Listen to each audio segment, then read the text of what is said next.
He fantasized a while and was troubled again. Runes were hard to make and costed a lot to produce. There were no demon beast blood here, but he could replace it with ferocious beast blood. The main thing was that it took too much time. Last time, Yemo took a month to make 8 runes, but 8 weakened fireball runes wouldn't be able to do anything to that none. Although it was related to his cultivation level at the time, Yemo didn't think he could make very much a day. Yemo thought for a long time and couldn't think of a better way to protect himself. He couldn't improve his power, so he could only improve his equipments. It seemed that he wouldn't be able to see Susu today, but it was fine that he knew she was here. He needed to go back and make some preparations. Thinking about this, Yemo came back the way he came from. He decided to make runes first and bring large amounts of runes to find trouble with Jingxi. He needed large amounts of money to make runes, but he didn't have much now. Last time, he cured Zhua Aigua's uncle's disease, but he was embarrassed to ask for money. Now, he realized how much he needed money. But Yemo had some ways for getting beast blood. He searched Wu Liang Mountain the entire night and hunted a leopard and a deer. Their blood was enough. Then Yemo left Wuliang Mountain and came to Yuan City. It wasn't too far from Wuliang Mountain. Yemo bought large amounts of yellow biao paper and some red ink sand before buying a brush. He spent the only money he had on him. He wanted to call Hu and ask if he had money, but thinking about it, Yemo gave up the idea. He wasn't at Luotsang, and Hu's business must not be going well. Perhaps they didn't even get one single order. This was possible. If Hu knew he needed money, he would give Hu mental burden. He should use up the materials he had first. Yemo found a hotel and hung up the sign "Do Not Disturb" before starting to focus on making runes. Although his idea was good, reality disappointed him. After a whole day, he wasted 20 sets of materials but only made 6. Although it was countless times better than before, Yemo was still very unhappy with the result. The second and third day were slightly better. He made 16 altogether, but he wasted more. If things continued like this, Yemo felt it wasn't going to work out. First, he expended materials too fast. Second, it was too slow. The fourth day, the 100 sets of materials Yemo prepared only had 20 left. He felt things weren't going to work. If he couldn't improve the means he made the runes, he would need to gather more money. Making runes was a money-burning thing. Tang Beiwei stared at the middle-aged man. His amicable face before became hideous in her eyes. She had never met him before, but he wanted her to trick someone she didn't know. A sense of disgust rose from her heart. Tang Beiwei couldn't even be bothered to look at the middle-aged man as she said, "Sorry, I'm not interested." Then, she turned to leave. The middle-aged man didn't even move as he slowly said, "According to what I know, if your mother doesn't have surgery soon, she would last half a month at most. Think about it. How hard was it for her to bring you up? When you're finally grown up, she needs to leave. If you don't have a way, never mind, but you do have a way to save her now, but you don't choose it. Ask yourself, are you treating her right? You." Tang Beiwei turned around and looked at the man in fury. "You want me to trick someone I don't know? I'm not treating my sense of moral right." "Humph." The middle-aged man sneered. "Do you think we can't choose other people? I'll be honest with you. I pity you, that's why I chose you. This is very simple. You just need to bring that man to a place, and you don't need to worry about the rest. This isn't tricking. If he really likes you, at most, you told him a lie once." Tang Beiwei's face changed drastically. She detested the man in front of her, but she knew he was saying the truth. If her mother didn't get surgery, she would last 2 weeks at most. Thinking about how her mum brought her up, pushing a small trolley to do business regardless of the wind or the rain, Tang Beiwei felt her heart was bleeding. She hesitated for a long time before asking, "Take him to where?" Yemo walked out of the hotel and pondered. There was a way to get money, but since Qingxue was living at Ninghai, she must not have much on her. How about he borrow some from Jingwen? She was a wealthy girl. Shouldn't it be a problem? But then it was hard for him to ask a girl for money. Yemo thought and still couldn't make up his mind. He took out a jade artifact and looked. He decided to go to the magic artifact shop and see if he could sell it for a good price. If no one could tell its worth, he would then borrow from Su Jingwen. On the opposite side of the street, A middle-aged woman pushed a small trolley with food. She was selling snacks for night. A car drove past quickly with the marking city management on it. She quickly packed up her stall, but she accidentally spilt all the sauces on the ground. The middle-aged woman looked anxiously as the car drove past. She gasped a sigh of relief and then slowly started to pick up the things on the ground. Although no one helped her, a girl in her 20s came in front of the stall and helped her pick things up. Emo smiled and thought this girl had a good heart. The magic artifact shop wasn't far from Yemo's hotel. He just walked a few minutes and he already arrived. The place was a small building, but Emo didn't feel any sense of spirit at all from afar. He knew it wasn't very good and hesitated if he could sell his jade. And opposite this shop was a bar. From a business point of view, it was very unreasonable. "Sir, would you like to buy magic artifact?" As soon as Emo walked in, a girl in her 20s came and asked. Emo smiled. "I'll take a look first." "Okay. Please take your time." The girl was very polite, but Emo knew no matter how polite she was, not much customers would come if there were no real things. Emo scanned and was disappointed. These were worse than the ones from the social night. Could be said none of them were real. In this situation, it would be impossible for the boss to pay him a high price. Emo thought so, and he knew he shouldn't even bother.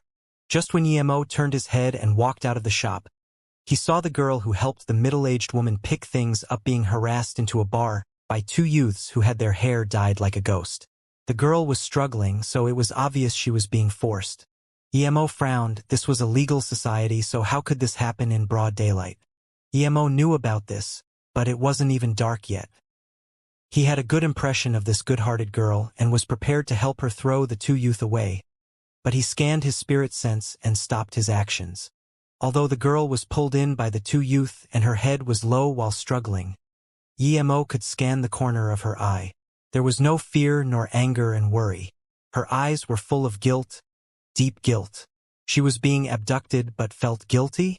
Emo shook his head. He saw it clearly with his spirit sense. What was this? Her abnormal eyes made Emo hesitate, so he didn't go up to save her. Emo walked slowly towards the door of the bar but kept his spirit sense to the girl. The two youth pulled her into a private room and slammed the door shut. Emo didn't come save her. Tang Beiwei felt relieved but disappointed. The good-looking youth had such little courage. However, since he didn't take the bait, she couldn't be blamed. Rip, a large part of Tang Beiwei's top was ripped down, showing large pieces of snowy white skin. "Stop, what are you doing? Stop!" Tang Beiwei's eyes showed worry. Wasn't this an act? Why was it real now? "Haha.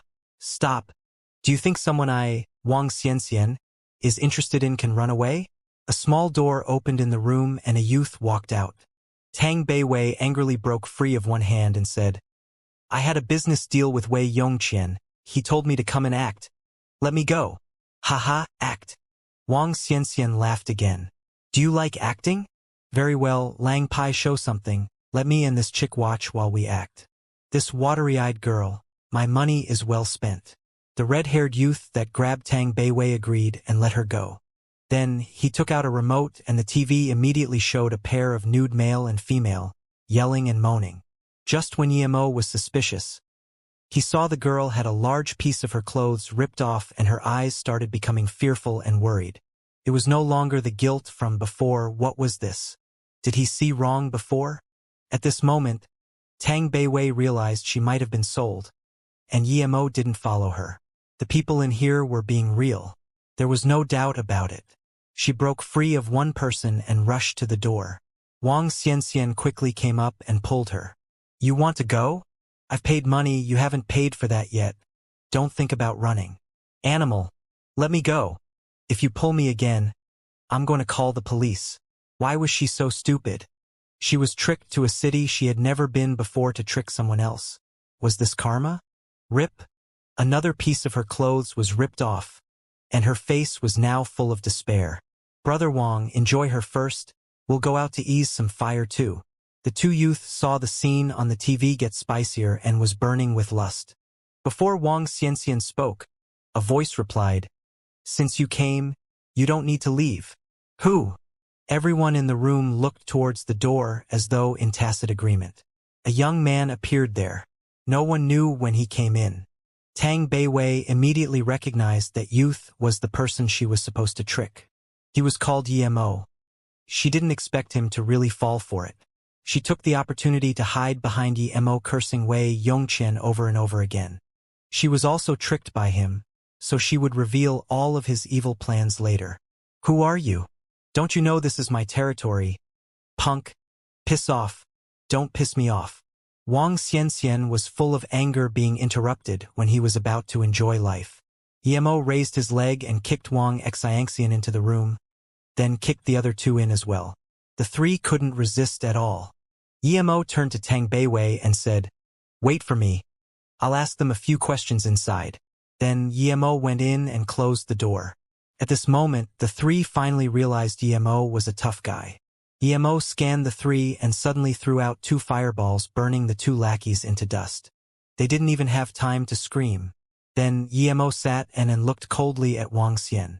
"You have 3 seconds. If you don't tell me the full story, you will be like that too." Wang Xianxian looked at his 2 lackeys turned to dust in terror. His teeth was rattling, and he couldn't say a complete sentence. He had never seen this sort of thing before. 2 fireballs and people were dead. There wasn't even a body left. "If you're not going to speak, then don't." Then Emo had another fireball in his hand. Wang Xianxian controlled his shaking and said, "Don't. We tricked that girl from another city. Originally, she came to be my head slut. I didn't think." Wang Xianxian didn't need to say the rest, and Emo already guessed it. That girl was probably tricked here from another city to be sold here as a prostitute. He shook his head and turned Wang Xianxian to ash with a raise of his hand. When Emo had walked out of the room, Tang Beiwei had regained her composure, but her face was still pale. She had pulled the plug of the TV, but her clothes were still ripped. Even though she used her hands, she still couldn't cover it. Emo took out a shirt of his and passed it to her. "Put that on and we can talk outside."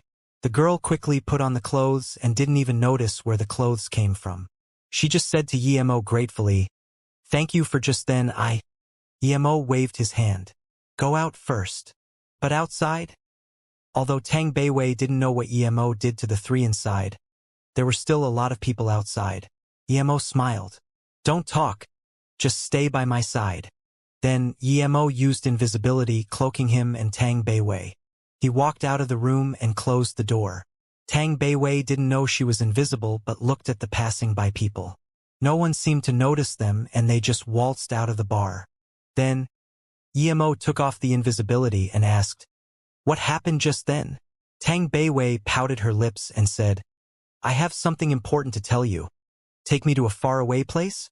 Emo frowned his brows. He had never seen Tang Beiwei before, so where did this important thing come from? He immediately shook his head and said, "No need. I still have things to do. You're out of danger. Leave quickly." Seeing that Emo was going to go, Tang Beiwei was a bit worried. She wanted to tell Emo about Wei Yongqian trying to harm him, but at this moment, her phone rung again. "It's you," Tang Beiwei said hatefully.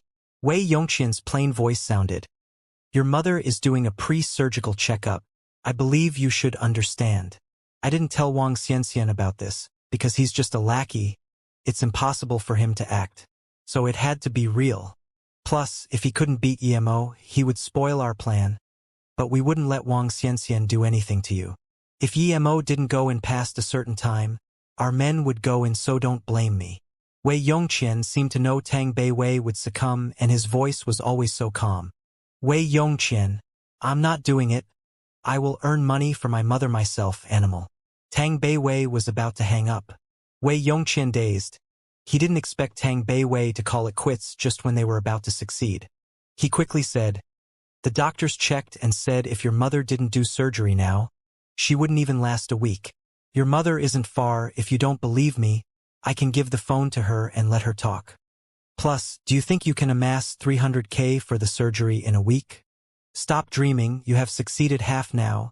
You just need to bring him to the place on the 27th, and your mother would be saved. Think about it. If you regret it, Your mother will leave the surgical table immediately. Tang Beiwei helplessly put down the phone and looked at Emo, who was not far away. She couldn't calm down at all. If she regretted, she would be giving away her mother's life. Just thinking about her mother's thin like stick body gave her pain. Her mother was like that due to her. How could she kill her mother's last hope for survival? Emo looked at Tang Beiwei. This girl was strange. He saved her, but she didn't leave and still stayed here being indecisive. Tang Beiwei hesitated for a long time.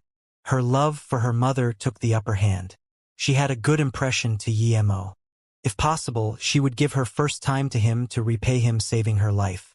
Plus, she believed Emo wouldn't be in danger even if she brought Emo there. She didn't believe Wei Yongqian dared to kill. Tang Beiwei chased up to Emo and worriedly said, "Brother, thank you for saving me, but I'm still a little scared, and I don't have money on me. Not even money for a ticket." Emo studied Tang Beiwei.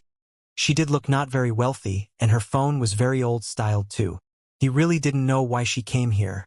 "I don't have money either. I can't help you with this." Emo shook his head. He really didn't have money. He forgot to search their pockets before. Tang Beiwei looked at Emo's clothes. It wasn't bad? How could he not have money? But since she made up her mind, she couldn't go back again. She quickly said, "Big brother, I need to go to my grandma. As long as I go to her place, I will have money to go back." Emo looked at Tang Beiwei. He had this constant feeling that this girl was acting weird. She had escaped death, but why did she keep sticking to him? Plus she had those weird eyes before. Seeing Emo not talk, Tang Beiwei's pale face was a little red. She quickly said, "Big brother. Sorry? I really don't know anyone here. You saved me. I should leave immediately, but Then, Tang Beiwei's eyes reddened. She really wanted to cry. Someone saved her, but she was trying to trick him. Although she didn't want to harm Emo, she also couldn't face her helpless mother. She felt it was so hard. If she was just by herself, she wouldn't follow Emo so shamelessly. "Stop!" Emo saw Tang Beiwei was about to cry and quickly told her to stop. He was scared of women's tears the most. After a while, he said, "What's your name? Where is your grandma?" Tang Beiwei wiped her eyes before helplessly saying, "I'm Tang Beiwei. My grandma is in Wuliang Mountain." "Big brother, I don't know your name yet." "Wuliang Mountain?" Emo repeated and asked, "I'm Emo. Is your grandma doing business at the tourist places at Wuliang Mountain?" Tang Beiwei shook her head. "No, brother Yi. The place she's living at is a bit far off." Emo didn't ask and said, "I don't have money recently either, but follow me first. I'll see if I can earn some money and give you some. I don't have time to go find your grandma with you. I'm really busy. I can't help you with this." Emo was kind-hearted and had a good impression of this very soft and good-looking Tang Beiwei, but he really couldn't pull out time to go with her to find her grandma. Emo brought Tang Beiwei to a hotel and walked to the reception and said, "Can you get me another room? I'll give you the bond tomorrow." The girl looked at Emo and then looked at Tang Beiwei behind him. She talked as though she had never seen Emo before. "Sorry, sir.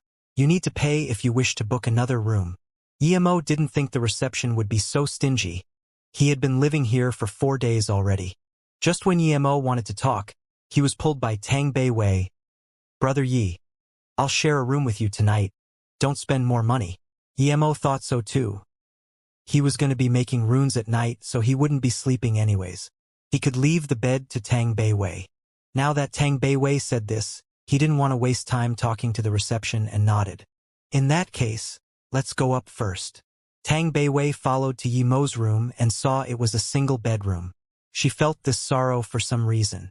Although she was very grateful to Emo and have decided to give her first time to him to compensate for tricking him when he saved her. But when she was really about to face it, she couldn't accept it. But since Emo could bring her to this room, that meant he had that thought too. If he didn't, why did he bring a single girl into a single room?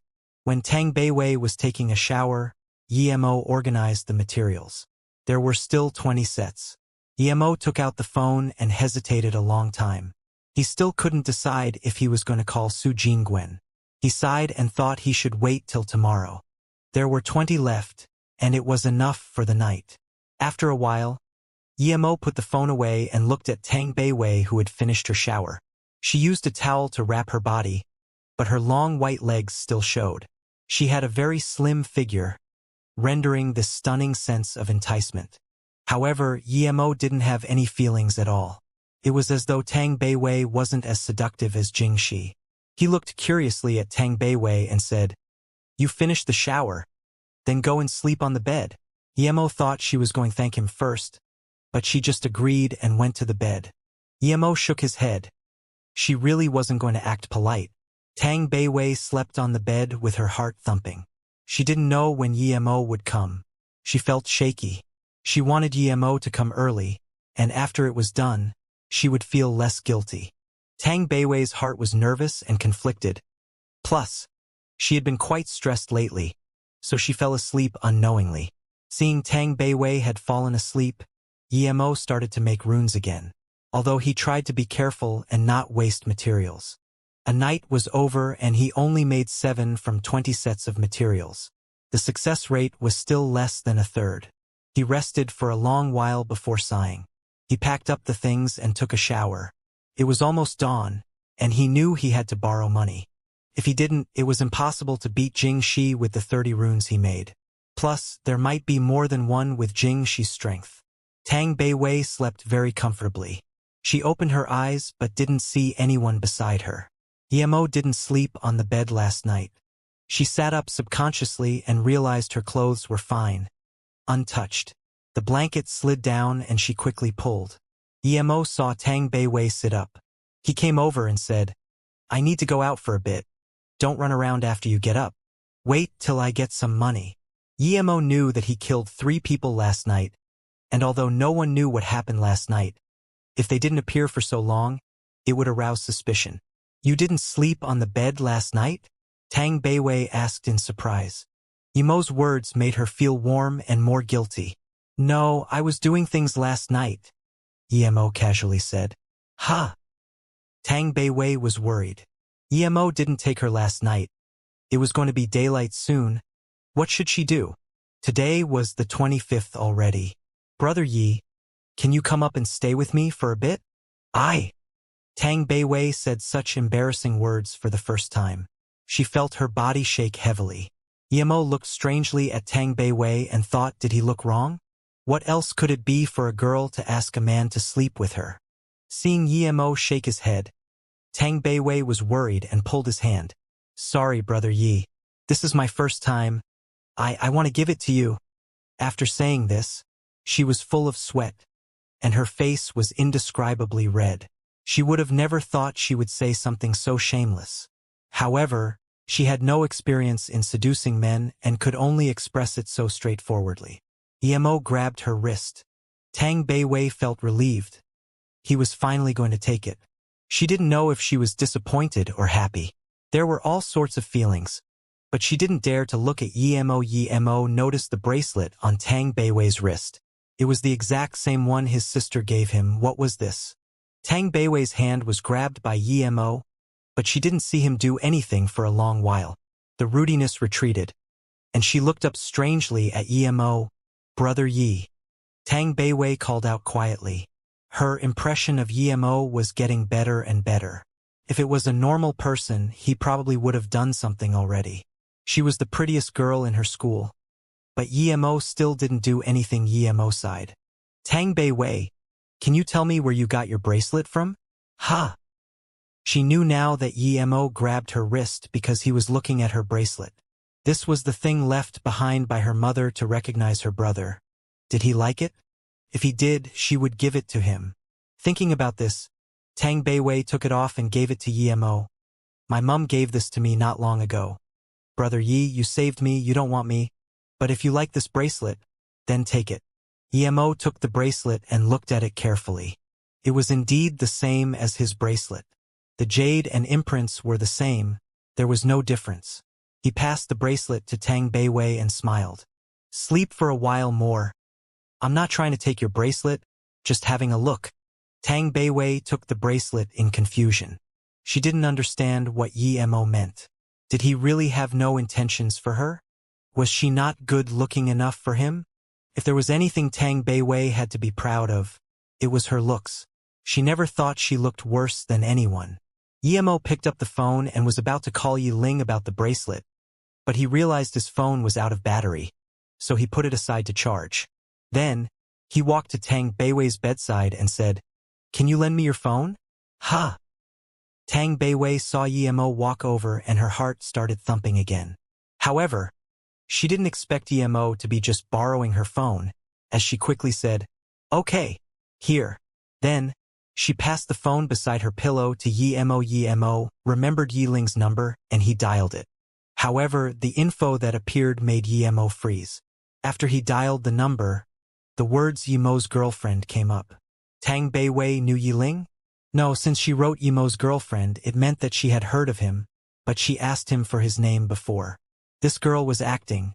Emo looked coldly at Tang Beiwei and hung up for now. Tang Beiwei was looking at Emo while thinking. But now, Emo suddenly looked at her and his eyes were very cold. She shivered subconsciously. Emo's eyes were too cold. From yesterday till now, she had never seen such cold eyes from Emo. Emo walked up to Tang Beiwei's bed and pulled away her blanket, revealing the wonderful body of hers that only had lingerie on. However, Emo acted as though he didn't see it. He grabbed her up and walked to the window and coldly said, "This is the 6th floor. If you say one lie, I will throw you down immediately. Tell me, why did you find me intentionally? What is it?" Tang Beiwei still didn't wake up from the shock, but when Emo asked her, she realized it. She looked at herself just wearing lingerie on, but was carried by Emo's hand. She was very embarrassed. Her eyes went red and tears gushed out once again. Emo didn't seem to see it and coldly said once again, "You have 1 minute. If you don't talk, then don't blame me. Throw me down, I." Tang Beiwei had this sudden sense of being wronged. Instead of living like this, she might as well die. When her mother died, she could stay with her mother. Why live in the world and be abused? Emo looked at Tang Beiwei in surprise. She didn't even fear death. Was there a crueler plan? Yi Ling was his sister and that was his bottom line. They dared to touch her. Then don't blame him. No matter what, he had to investigate this clear. He threw Tang Beiwei on the bed once again and coldly said, "Tell me everything. What do you want with me and who sent you?" Tang Beiwei pouted her lips and sat on the ground. She didn't care about how she looked but just didn't say a word. She hated Emo. Her original good impression of Emo was gone immediately. This person was so barbaric, not caring she was a girl at all and just carried her by the neck. No wonder someone was targeting him, served him right. Emo sneered. The only reason he didn't use forceful interrogation was because she had a bracelet. "I don't know why you have my sister's number saved or why you purposely came close to me. I just know that I won't let the person live no matter who tries to touch my sister. I admit your acting skills are quite good, you even tricked even me. I'll give you another minute. If you don't talk, then don't blame me for using force." Emo's voice was getting colder and colder. Tang Beiwei looked up in surprise. "Who did you say is your sister? When do I know your sister?" Just when Emo wanted to rage, he saw Tang Beiwei didn't seem to be lying. So he sneered and said, "The one saved as Emo's girlfriend on your phone is my sister. Not only did you record my sister's number, but you also tried to get close to me. What do you want?" Tang Beiwei was caught off guard. She subconsciously wanted to stand up, but immediately realized her situation and quickly covered herself with the blanket. She frowned and didn't talk. Emo stared deadly at Tang Beiwei. If she tried to play any tricks, he would start using forceful interrogation. Tang Beiwei didn't know why Wei Yongqian said Emo's sister was his girlfriend. However, no matter what, Tang Beiwei knew Wei Yongqian was tricking her. From today till now, he had been lying to her the whole time. Tang Beiwei had decided to spill everything. When she looked up, she saw Emo giving her a deadly stare. Tang Beiwei subconsciously covered her chest. Emo sneered. "You don't need to worry. I'm not interested in you. Don't need to keep acting." Tang Beiwei's face grew more pale but didn't rebuke Emo's words.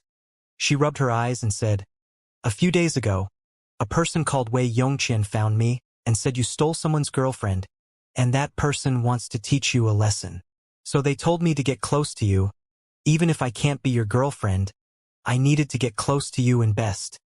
Get in bed with me, right? You don't need to stutter. I didn't see you being shy before. Emo sneered. Tang Beiwei bit her lips till blood came out, but she didn't notice it at all. She continued, yes, then I'm to take you somewhere, and that person would bring your girlfriend there too. Your girlfriend would call me, and I would tell her the place. Then she would see me being intimate with you, and that way your girlfriend could see who you really are, and then I would get intimate with other men in front of you in order to make you take my life, right? Emo's voice was really cold, making Tang Beiwei shiver. Tang Beiwei quickly shook her head. No, they said they would beat you up at most and injure you. They want to make you feel despair. Make your girlfriend feel despair to you. Tang Beiwei spoke till now and didn't even believe it herself. Would these people really do that? Wei Yongqian had lied to her a few times already. Could his words be trusted? Humph. Emo was sure that these people not only wanted his life but also Yiling's too. Perhaps they would rape her in front of him to make him lose his marbles. Emo sneered. I wonder how much your first time was sold for? Oh, right. Perhaps it's not your first time. Who knows how many times you have been sold? Because Yiling's life was on the line. It was the first time Emo spoke so harshly to a girl. Tang Beiwei opened her mouth and spat out blood. Her face was pale like paper, but she bit her teeth, not wanting to say a word. She had tricked him already, so he could do whatever he wanted to her. She could only blame herself for having such a harsh life. Anyone could step on her dignity and life.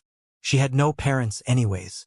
Although she tricked him too, she was taking the most precious thing she had to compensate him. Was this not enough? Emo saw that Tang Beiwei spat out blood, being angered by him so much, and couldn't bother to look at her.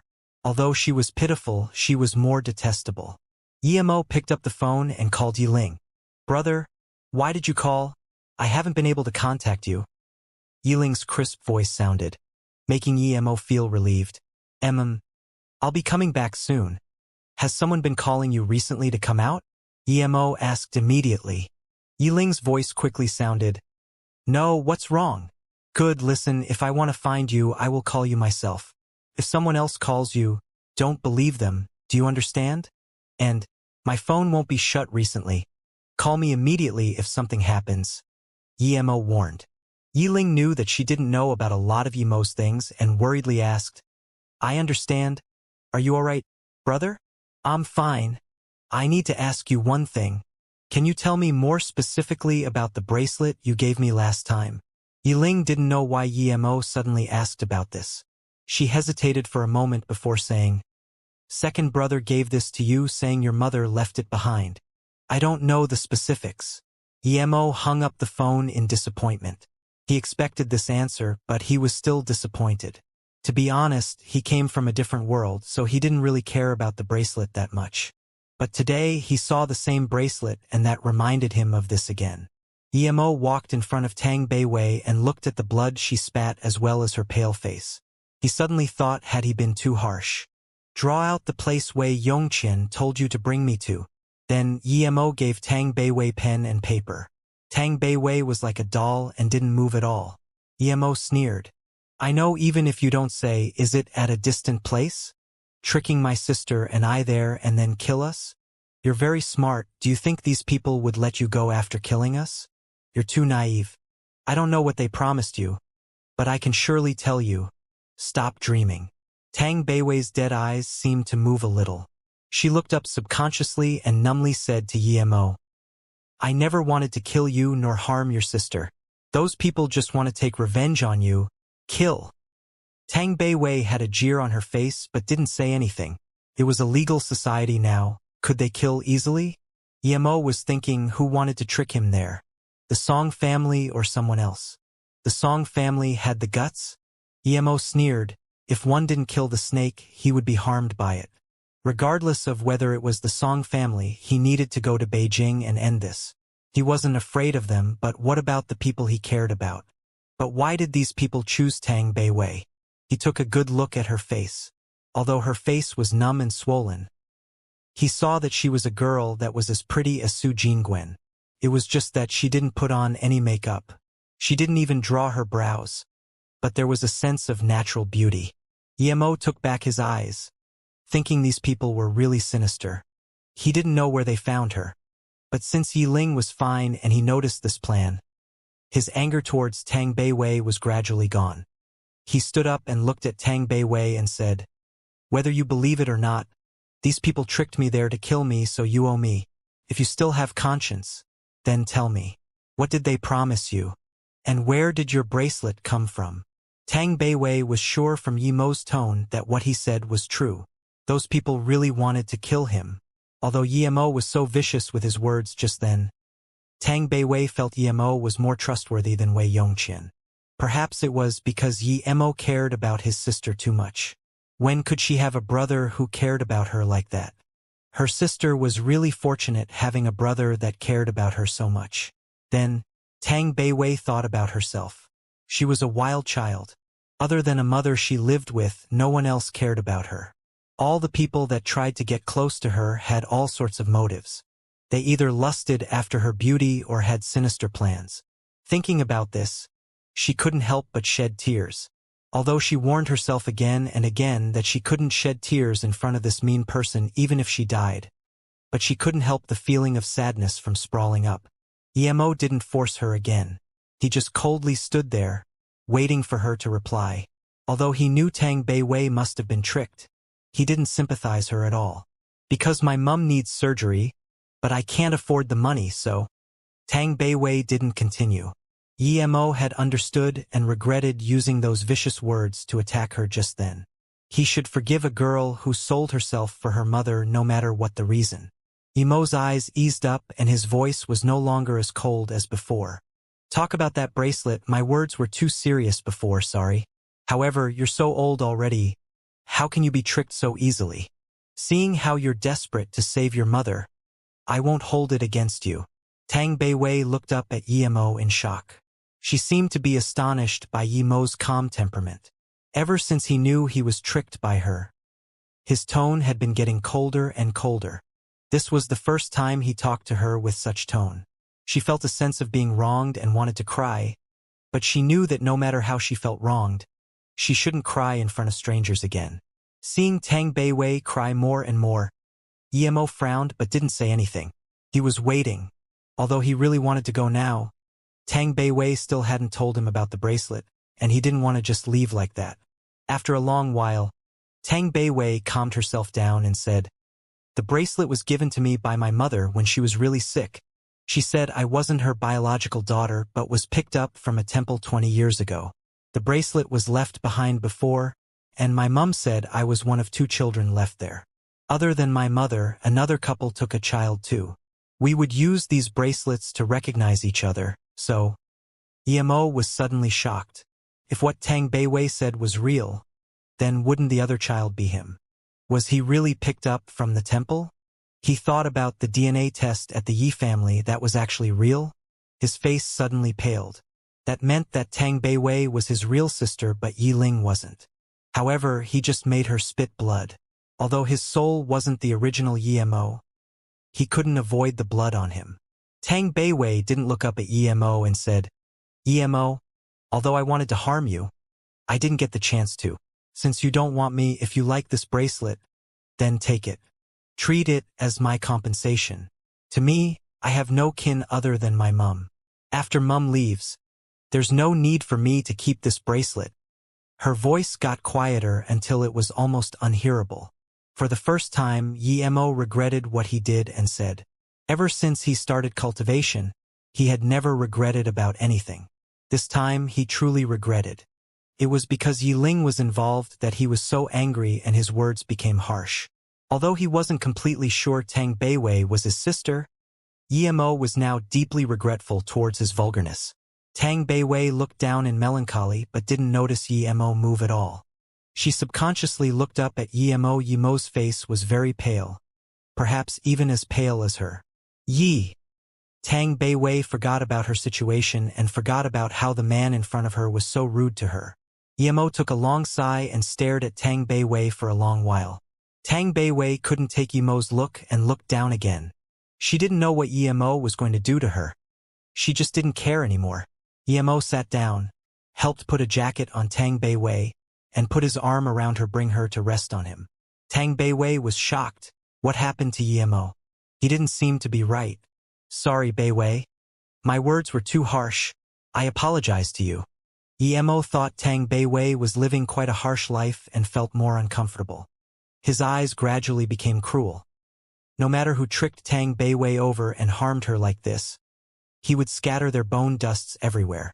Then, Emo took a sudden shiver. Did that person know they were brothers and sister? If that was the case, this person was too cruel and scary. Luckily, Emo had his principle and had Luo Ying and Ning Qingshu in his heart. Otherwise, Emo didn't dare to think about the consequences. Emo's eyes grew colder, such malevolent means.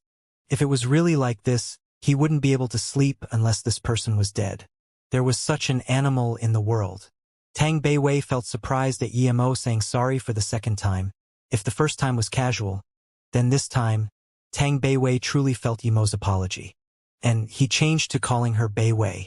She laid in Emo's arms and had this feeling of not wanting move. If only someone protected her like this all the time, she wouldn't need to be bullied everywhere. Just when Tang Beiwei was thinking, she suddenly felt Emo's body go cold. There was a killing intent from his bones. This made her shiver and suddenly leave Emo, seeing Tang Beiwei look at him in terror. Emo knew he spilt his killing intent. He took it back and took a medical pill and gave it to her. Beiwei, eat this first. I'll help you strengthen your body. Tang Beiwei looked at the pill in surprise and thought for a while but still ate it. She didn't ask why. If Emo was going to do something to her, she would concede her fate. Then, Emo took out needles to unblock all the meridians that was blocked due to her extreme sadness. Then, he helped her strengthen her body with spirit chi. 2 hours later, he pulled out the needles with sweat all over his forehead. Tang Beiwei also realized her body seemed to be full of power. She was full-spirited and that depressing feeling in her heart was gone. She even felt very light and comfortable. She saw that many impurities have been squeezed out from her pores and seemed to have realized something. Then, she looked at Emo, who sat on the bed full of sweat and had a pale face. Although she didn't know what Emo did to her, she knew that Emo used a lot of strength to help her improve her body. Emo opened his eyes and said to Tang Beiwei, "Go take a shower first. I will talk to you later." Although she didn't understand what was happening, she went to take a shower quickly. Emo expended a lot of energy this time. Emo had never helped anyone do this before, even for Ning Qingshu. He did it this time for Tang Beiwei because he felt he owed her. Emo looked at the money he had left in the ring, barely tens of dollars. It seemed he couldn't avoid borrowing money. He didn't ask from Yiling because he knew she had no money now too. Tang Beiwei took a shower for almost an hour. When she came out, she had switched clothes but the shirt was still Emo's. After she took a shower, she seemed to have had a complete makeover. Because Emo cleansed her body and meridians, she had this indescribable noble temperament on her. When she looked at herself in the mirror, she was also very shocked. She didn't know what Emo did for her, but it must be something amazing. And Emo didn't seem like an ordinary person too. Emo looked at Tang Beiwei and felt satisfied. Other than that sorrow that couldn't be washed away, she was completely different. "What do you want to talk about with me?" Tang Beiwei had regained her composure. She buried the sorrow in her heart deeply. She had decided to go back to Tandu immediately. If her mother really couldn't be cured, she would take her mum away and stay with her. She had done her best. Instead of being harassed everywhere, she might as well go back with her mother. Emo took out a bracelet and said, "I suspect we're brothers and sisters because I also have this bracelet." Tang Beiwei suddenly started to shake. She jumped up abruptly and took the bracelet from Emo's hands and compared it to hers. It was a pair. Her red face became pale once again. Her hands were shaking. Even her entire body was shaking. She didn't expect the kin she was supposed to find was the person torturing her. Before she knew who Emo was, she could endure it. But now that she knew Emo was probably her brother, she was about to collapse. She wanted a brother who loved her and spoiled her. But she couldn't accept it when the reality was in front of her. Tang Beiwei's face grew paler and paler. She suddenly took the bracelet and smashed it towards Emo and dashed out of the door without saying a word. There was a sense of despair flashing across Emo's eyes. From a soul perspective, he didn't have any connections to Tang Beiwei, but this blood relation thing couldn't be severed. Emo chased out. He knew that Tang Beiwei must feel really bad now, but he didn't try to pull here. Perhaps after a while she would feel better. Tang Beiwei's brain was full of chaos. Emo was actually her brother. She would rather never found her brother than have Emo as her brother. She almost did something unforgivable. If it wasn't that Emo wasn't interested in her, she couldn't even imagine the consequences. Tang Beiwei kept running. She hated Emo. If he had the bracelet, why didn't he take it out earlier? There were so many people in the world, why did it have to be Emo? Tang Beiwei kept running forward tirelessly as though something ahead could set her free. Her brain was chaotic, she wasn't thinking. Emo followed behind her worriedly. He knew that Tang Beiwei needed to release her feelings, and after she calmed down, she would be able to accept things. Emo stopped. He saw Tang Beiwei go up the elevator. It was a glass elevator. When Emo came, it was already going up. The numb look in her eyes shook Emo's heart. Why did she go up the elevator? Soon, Emo thought, was she going to jump off the building? He suddenly regretted not pulling her and let her run. The elevator was getting smaller and smaller, and Emo scanned Tang Beiwei nervously with his spirit sense. Luckily, this building was only 70 meters tall. That was still in range of his spirit sense. Emo was looking at her thinking if he should go up and bring her down. But suddenly, Tang Beiwei opened the window at the top floor and jumped. Seeing Tang Beiwei jump, he finally felt relieved. He jumped without hesitation, using a spirit chi wall to slow her descent before carrying her just before she landed. Before people could react, he left there. The moment Tang Beiwei jumped, she felt relieved. Everything was going to end. But when she woke up again, she found she was in Emo's arms. She had a fright. Did her brother jump too? Beiwei, you're really dumb. Why did you jump? If I couldn't catch you, I wouldn't forgive myself. Emo's tone was a little sad. He didn't know who was right and who was wrong. Tang Beiwei finally understood that Emo caught her. That depression in her heart finally disappeared. The endless feeling of being wronged rushed up her heart, and she finally couldn't resist it anymore. She hugged Emo and cried out. Emo could understand how Tang Beiwei was feeling. A girl who was bullied and helpless faced huge pressure but couldn't find any help. She even had to do things against her conscience, but at last found her kin and thought that she almost did something unforgivable. He put Tang Beiwei down and stayed silent for a while before saying, "We both didn't know at the time. Plus, even now, we can't be sure if we're related for sure. After all, we can't just tell by a bracelet, so don't worry. Even if we're really siblings, we don't need to worry even more. Right?" Although Tang Beiwei had calmed down now, Emo still comforted her. Tang Beiwei stopped and looked at Emo. "Brother Yi, do you want to do a DNA test with me?" She didn't know what to call Emo. She felt brother was too sudden, but Emo wasn't suitable either. Emo smiled. "No need, I don't like that. Real or fake, you will be my sister from now on. I will treat you just like Yi Ling. No matter what happens, just come find me. Remember, I'm your brother." Brother? Tang Beiwei seemed a little lost as she wiped her eyes. She wanted to say something but eventually didn't. Was her prayer finally heard by the heavens, and did she finally get a big brother? Emo said he didn't want to do DNA check, but she felt a little lost. She didn't know whether to listen to him or not. Emo waved his hand and said, "I was planning to go Wuliang Mountain a few days later, but since these people keep testing me, if I don't do something, they'll think I'm scared of them. Beiwei, you don't need to go anywhere. Follow me and wait till I treat your mother. You know how to treat illness?" Tang Beiwei looked at Emo in surprise. She remembered Emo using acupuncture in the morning. Before Emo replied, a voice interrupted them. "Didn't think I could meet you here. This is such a coincidence. Master, it's my luck." A Porsche stopped in front of Emo. As the words sounded, a youth jumped out of the car. Emo had seen this person before. It was the one who wanted to race him when he was with Jingxi. This youth came and shook Yimo's hands. I'm Chao Gang. I saw your car skills that day and I'm really amazed. Ugh. Is this your girlfriend? She's really pretty. Chao Gang was very lively. Before Yimo even spoke, he already treated Yimo as a racing friend. Yimo laughed and said, I'm Yimo. This is my sister Tang Beiwei. Pleasure to meet you. Chao Gang had this understanding look. His sister didn't have the same last name as him, who would believe you? The sister nowadays were the sisters being fucked.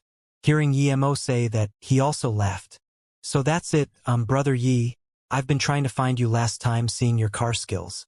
I just heard your car went into you, Yuan. But I really didn't expect to see you here. I'm so lucky. I don't have much hobbies, but I love cars. If you brother don't mind, I wish to invite you to food and talk about car skills. Yimo smiled and said, That's fine, but I don't have time now. I still have important things to do. So let's talk about it next time. If it was a normal person, they would have realized that Yimo was not interested. But Chao Gang just phased and said, No problem. I'm a little famous around here. If you need any help, just ask me because I might need your help soon. This is my name card. Chao Gang passed it to Yimo and rubbed his hands. Obviously, he was a little awkward about finding Yimo for help. Although he was very energetic and social, it was the first time they met properly. Much less Yimo didn't really want to talk to him. His words were quite unsuitable, but he had seen Yimo's car skills. As long as Yimo got in the car, he wouldn't be able to chase up to him at all. Although he didn't know Yimo well, he knew he wasn't someone to be shocked by status and money. If that was possible, Yimo wouldn't have ignored him last time and drove off. After all, not much people drove limited edition cars like him. As such, in order to be friends with someone like Yimo, he needed to lower himself and treat him as equal. Yimo took the name card and looked. He knew that this person wasn't as straightforward as he appeared. This person knew this was the best way to communicate with him. This Chao Gang wasn't an impulsive person but was quite cunning. He knew how to observe and even knew the best means to communicate with people. This was a little interesting, but Yimo didn't detest it. Perhaps he really liked cars and wanted to find someone to help him race. No need for help.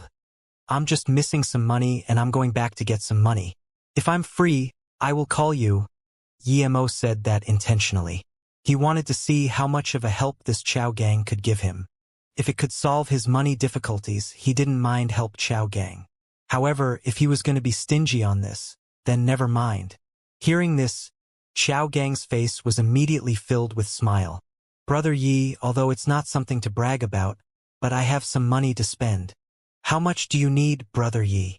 Yimo nodded and casually said, I wonder what you would like me to help with? Chao Gang saw that his plan was seen through and rubbed his hands awkwardly. There's a race at the end of next month. It's very important to me, but I know with my skills I'm not likely to win if... Yimo already knew what it was. He waved his hand and asked, What's the largest prize? The prize is only a little less than 1 million, but we all don't care about the prize money. Instead, something else is awarded with the prize money. Other than this, there are also some conflicts in interest, but... Chao Gang was stuttering. Obviously, some things weren't good to make clear. Yimo waved his hand and said, Okay, I'll agree to help you get this first. I'm not interested in other things, I need 500k now. I will contact you by the end of the month. Hearing Yimo's words, Chao Gang's face was full of joy and surprise. He quickly stuffed a card in Yimo's hands. Password is all 8, there's around 600k in there. I'll be waiting for your call. Then, before Yimo could talk, he didn't even ask for Yimo's contact number and just went in the car. A rumble echoed out and the car soon disappeared. Chao Gang clearly saw Yimo's car skills. The latter could use a normal Audi to leave his Porsche in the dust. This wasn't something normal people could do. Yimo shook his head thinking this Chao Gang is really interesting. It was obvious that Chao Gang was very rich. He didn't really care about that few hundred thousands, and he wouldn't worry that Yimo would go back on his words for that amount. Chao Gang was afraid he would regret his actions, so he quickly drove away, decisively and astutely. Tang Beiwei looked at Yimo in a daze and said after a while, Brother, you know this person? Then, she just realized that her brother sounded so natural. Emo shook his head. I don't know him. Don't know. Then why did he give so much money to you? And these people are usually powerful. If we annoy him, Plus, racing is dangerous and... Before Tang Beiwei finished, Emo already knew what she was thinking. Tang Beiwei was living at the bottom and was scared of these young masters the most. Emo caressed her head pitifully and said, It's okay. If I'm not in need of money shortly, I wouldn't care about a few 100,000. Let's go eat first and talk later. Tang Beiwei helplessly shook her head. She worked so hard for 200K and was about to sell everything she had. But her brother just said one sentence and got 600K from someone he didn't even know. After eating with Tang Beiwei, he took out 200K to buy 1,000 sets of materials before helping Tang Beiwei buy some clothes.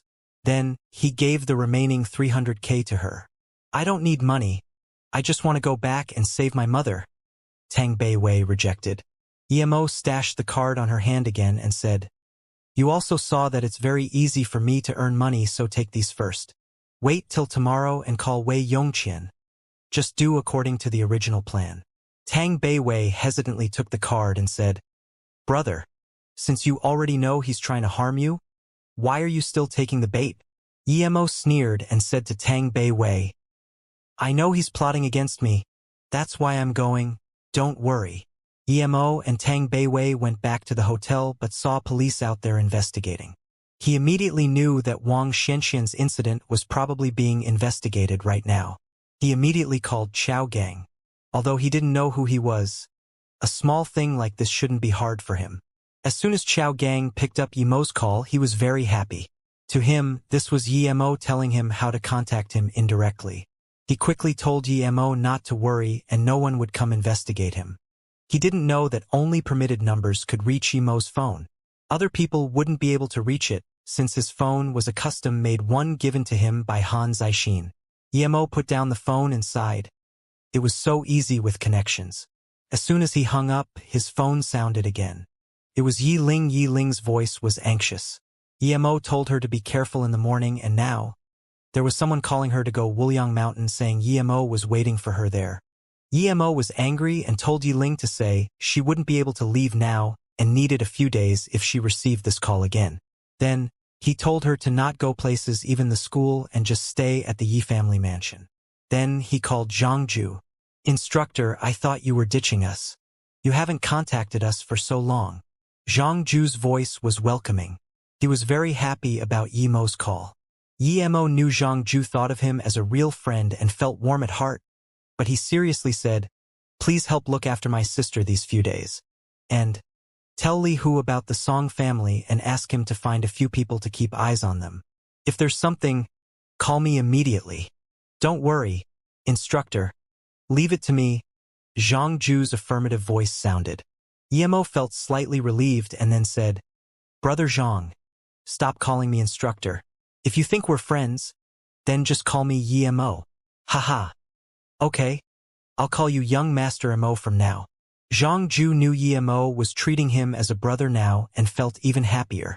Yemo then called Li Hu. Although he already asked Zhangju, he was still afraid something would happen to Yi Ling. Tang Beiwei looked at Yemo make all those calls and quietly said after half a beat, Is Yi Ling your sister? You're really nice to her.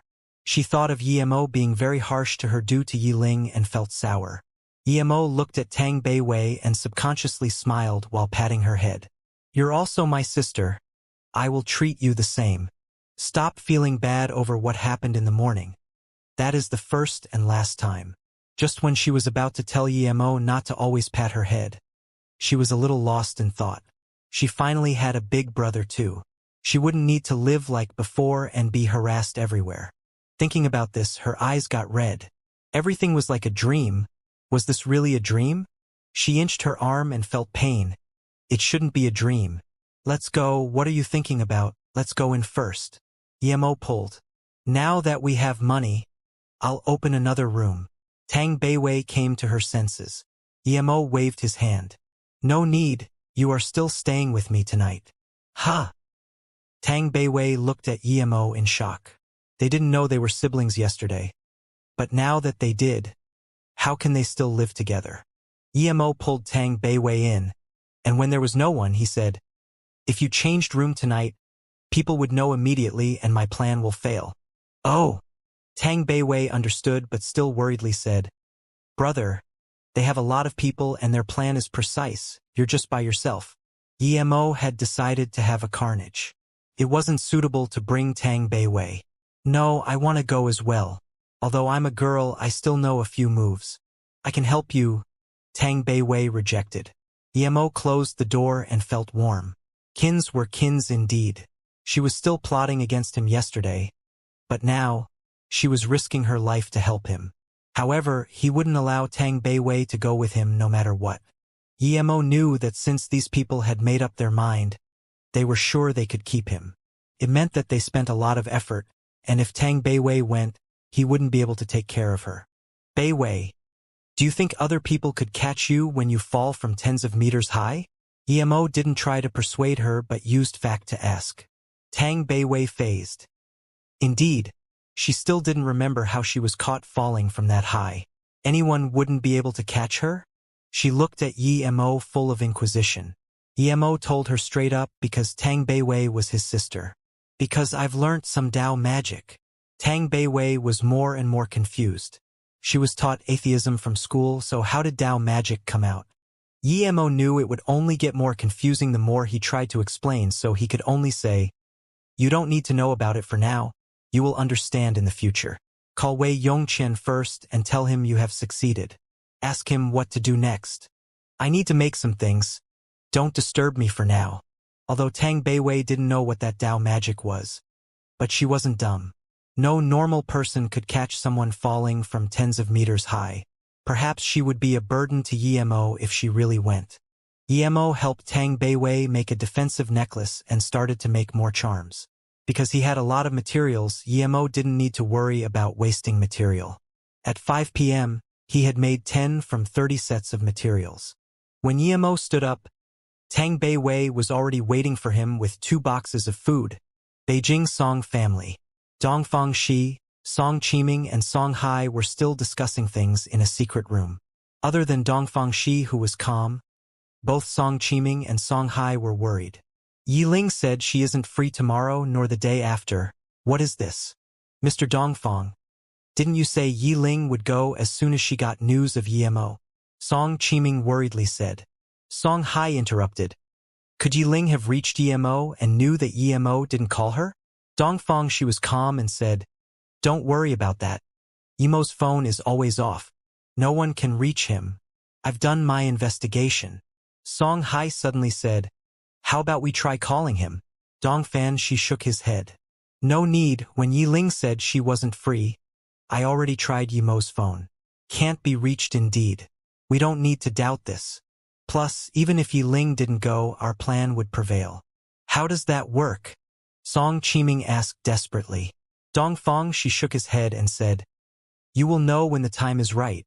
Tang Beiwei just called and told me that she had succeeded and asked us what to do next. I've decided to make the plan to tonight." Song Hai said with confusion, "Mr. Dongfang, why bring it forward? Didn't we say tomorrow morning?" Dongfang Shi waved his hand and said, "There's already people guarding outside the auction today, so I was just waiting for Yiling to go. However, since she can't and said she didn't have time, we need to be more careful no matter what. Other than Yiling, everyone else is in position. As such, in order to prevent more accidents, we will move tonight. The main thing is Dongfang Shi, succeeded." Seeing Song Qiming and Song Hai look at him in confusion, Dongfang Shi sneered. "Song family leader, you just need to watch the show. I promise you, you will get revenge in the most satisfying way. Song Hai and I can go to Wuliang Mountain immediately. I will let Emo know the consequences of troubling me." Then, Dongfang Shi looked at Song Qiming but was full of contempt. When this guy first heard about Tang Jin, he immediately acted as though he cared a lot. People would have thought he was coerced all those years ago. But it had been a few days now and he seemed to have forgotten about it. He didn't even ask about Dongfang Shi. Could be seen he was a hypocrite, but this was best. Hearing Dongfang Shi's words, Song Qiming was immediately excited. He couldn't wait to see how Dongfang Shi was going to torture Emo. However, he was also scared at the same time. It was too scary getting into enmity with this person. If it wasn't because his status was sensitive, even he wanted to see Yi Mo's face of despair. After food, Tang Beiwei packed things up and said, "Brother, you didn't sleep last night. I'll sleep on the couch tonight so you can get some good rest." Yi Mo waved his hand. "No need. I have important business tonight. You sleep at night. Don't worry about me." Just when Tang Beiwei wanted to say something, her phone rang. She picked it up, then looked at Yi Mo and said, "Brother, it's that way Yongqian. I called him in the afternoon, and now he's calling me." Yi Mo immediately said, "Answer it first. No matter what he says, agree." Tang Beiwei nodded and accepted the call. Yi Mo walked beside her. "Xiao Tang, a change of plan. The hirer wants to go tonight, so you need to bring Yi Mo to that place tonight. Tomorrow you can go back to Tandu and stay with your mother. You don't need to worry about everything else." Wei Yongqian's voice sounded. Dongfan, she replied, "Okay. I will take him there immediately. I know what to do." Yi Mo took out the defensive necklace and gave it to Tang Beiwei. "Put this on you. After I go, close the windows shut and don't open the door until I come back." Since these people plotted to harm him, he couldn't be sure if they would harm Tang Beiwei too.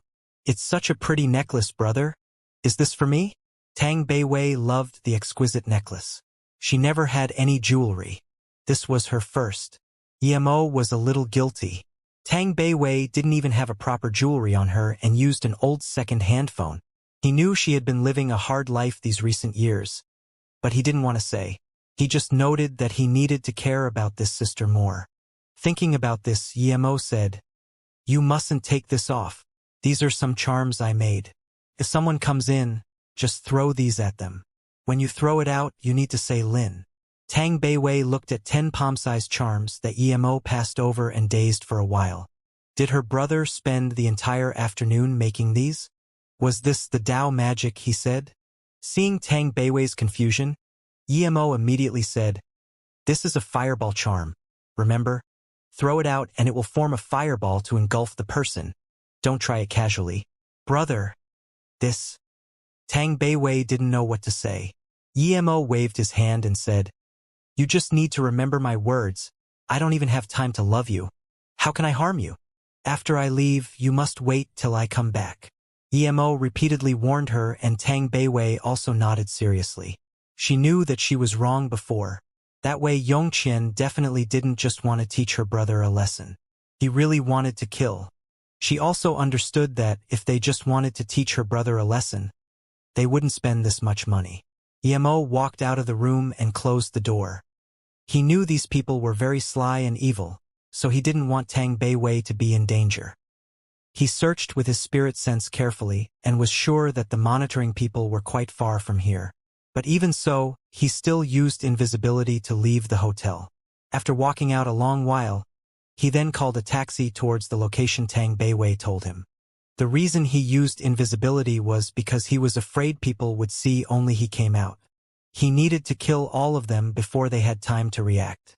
In fact, it would be best to take Tang Beiwei with him, but Yi Mo was afraid the enemy would be too strong. And he didn't want Tang Beiwei to see him kill people.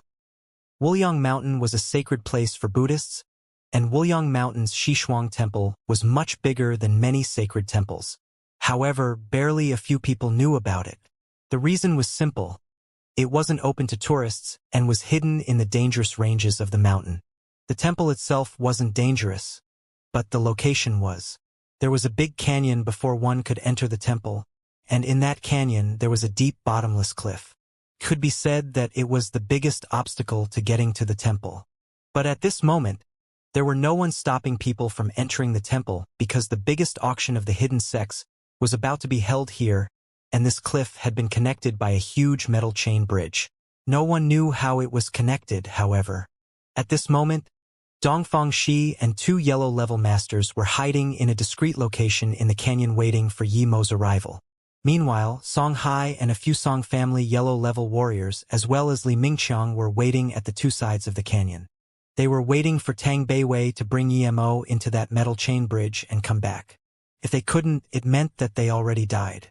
Other than Dongfang Shi and Li Mingqiang, other people were very focused.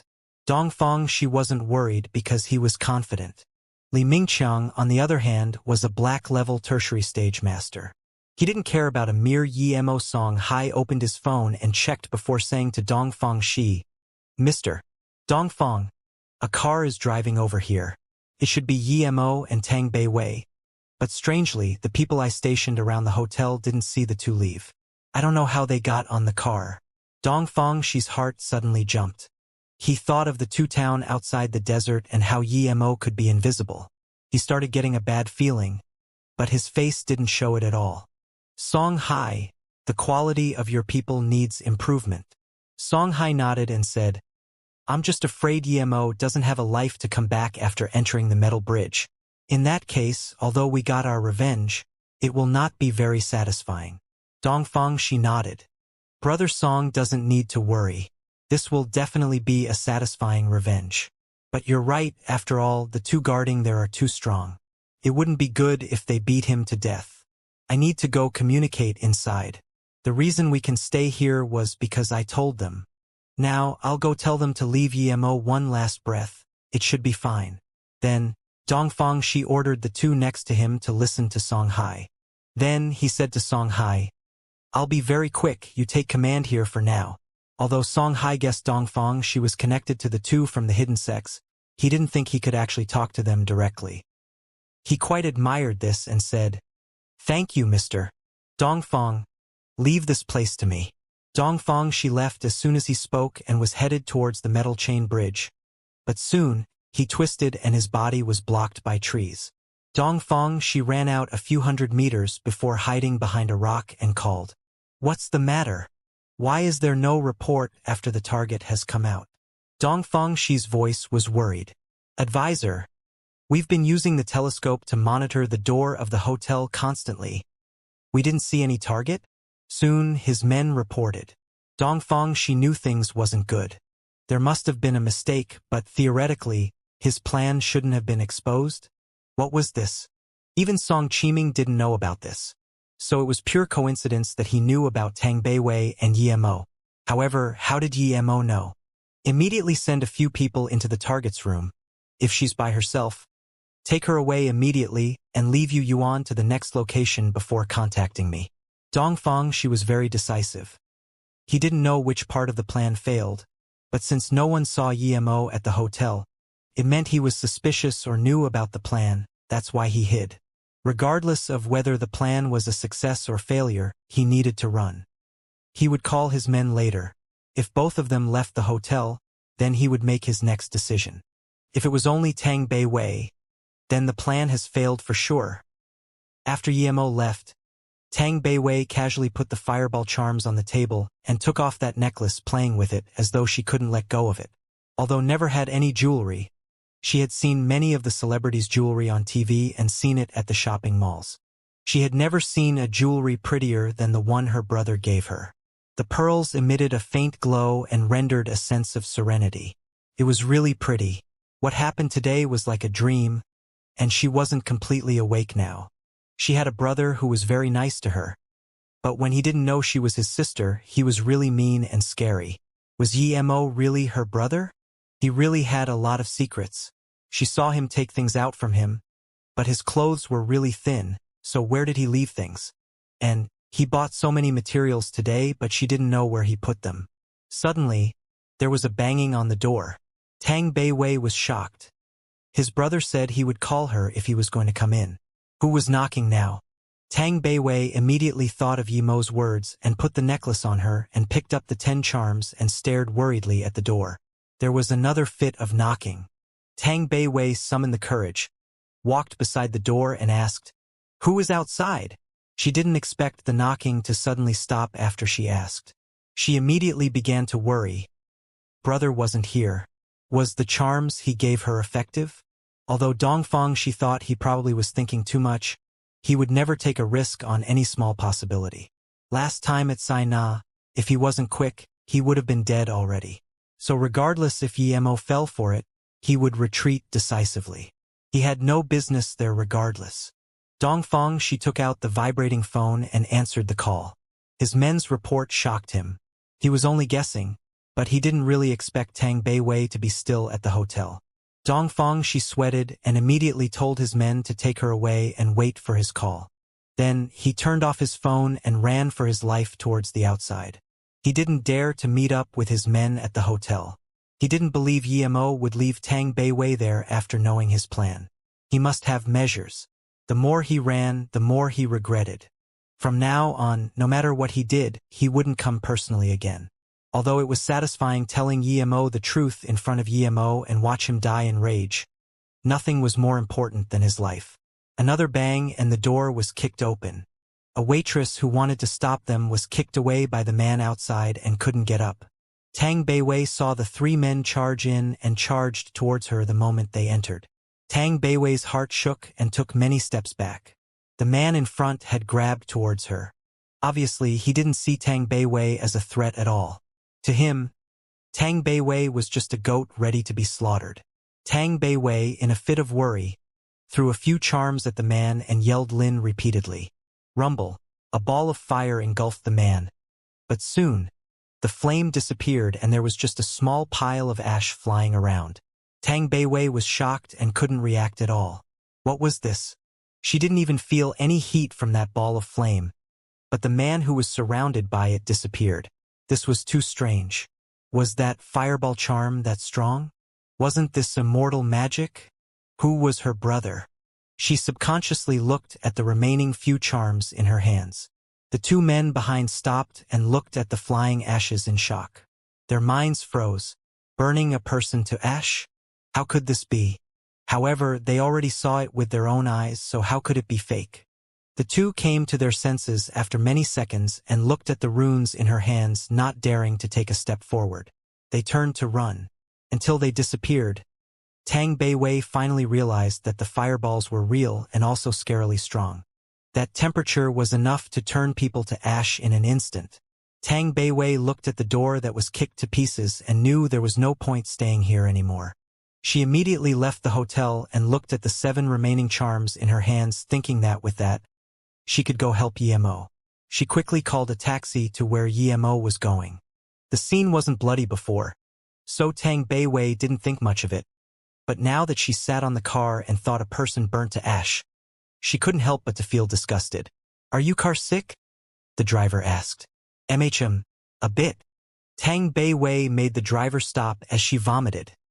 Yemo got off the car when it couldn't go further. He then went into the forest from the side of the path Tang Beiwei pointed. Yemo's speed was very fast, the same as a car. It was just half an hour and he saw a long canyon just like Tang Beiwei said. Yemo entered immediately and spread out his spirit sense at the same time. Song Hai from a distance saw one person entering the canyon. He felt something was wrong and looked at Li Mingqiang and said, "Why is there only one person? Did he notice something so he came by himself? You two go ahead and see." Song Hai's last sentence was to the 2 men Dongfang she brought. After the 2 men left, Li Mingqiang sneered. "I knew that Dongfang she wasn't reliable. I would believe the hidden sect people would let him set up ambush here, but I don't believe he can talk to them directly." Song Hai suddenly stood up. "Predecessorly, I think this thing may really be what you said. What should we do now?" Li Mingqiang sneered. "I don't believe that Yemo has 3 heads and 6 arms. Regardless of whether he dares to step on the metal chain bridge, I won't be afraid of him. Without Dongfang Shi, can I not avenge my disciple? There's only 8 people, this is disappointing. If you want to take your revenge, then come." As soon as Li Mingqiang spoke, Yemo's voice sounded out. Song Hai's face immediately became pale. He didn't think Yemo could find them and not go onto the metal chain bridge first. They were hiding on the side of the canyon, so how did Yemo find them? But soon, he reacted and said, "Surround him, predecessorly. Keep him there and the rest attack him together." The reason Song Hai said this was because he knew if he ordered to retreat, he would be the first to die. The rest of the people were all much stronger than him. Everyone surrounded Yemo. Yemo looked at Song Hai, who was slowly retreating, and sneered. "If you dare to take half a step back, I will kill you first." Song Hai stopped his steps. He didn't know why, but he didn't dare to retreat a bit at all. "Tell me your names." Yemo scanned them. His tone was cold. Li Mingqiang sneered and said, I'm Li Mingqiang, little bastard. Just because you learnt some martial arts? You dare to be so cocky and kill my disciple Wuxia. I will sacrifice your head to him. You will pay for your insolence. Yimo's eyes immediately went cold. Li Mingqiang was Wuxia's master, so he immediately knew it was the Song family. His guess was right. The Song family was really bold.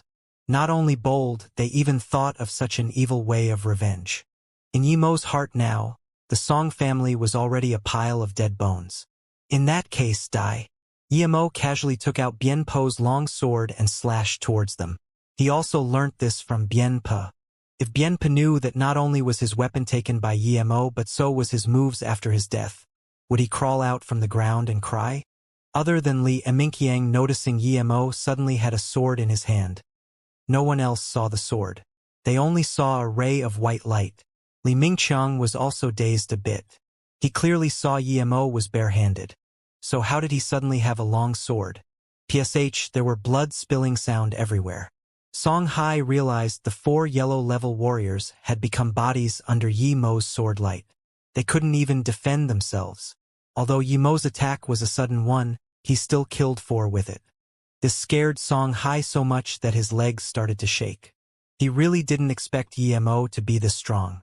It seemed Dongfang she didn't overestimate him, but instead underestimated him. Song Hai wanted to escape, but his legs shook so much that he couldn't even walk.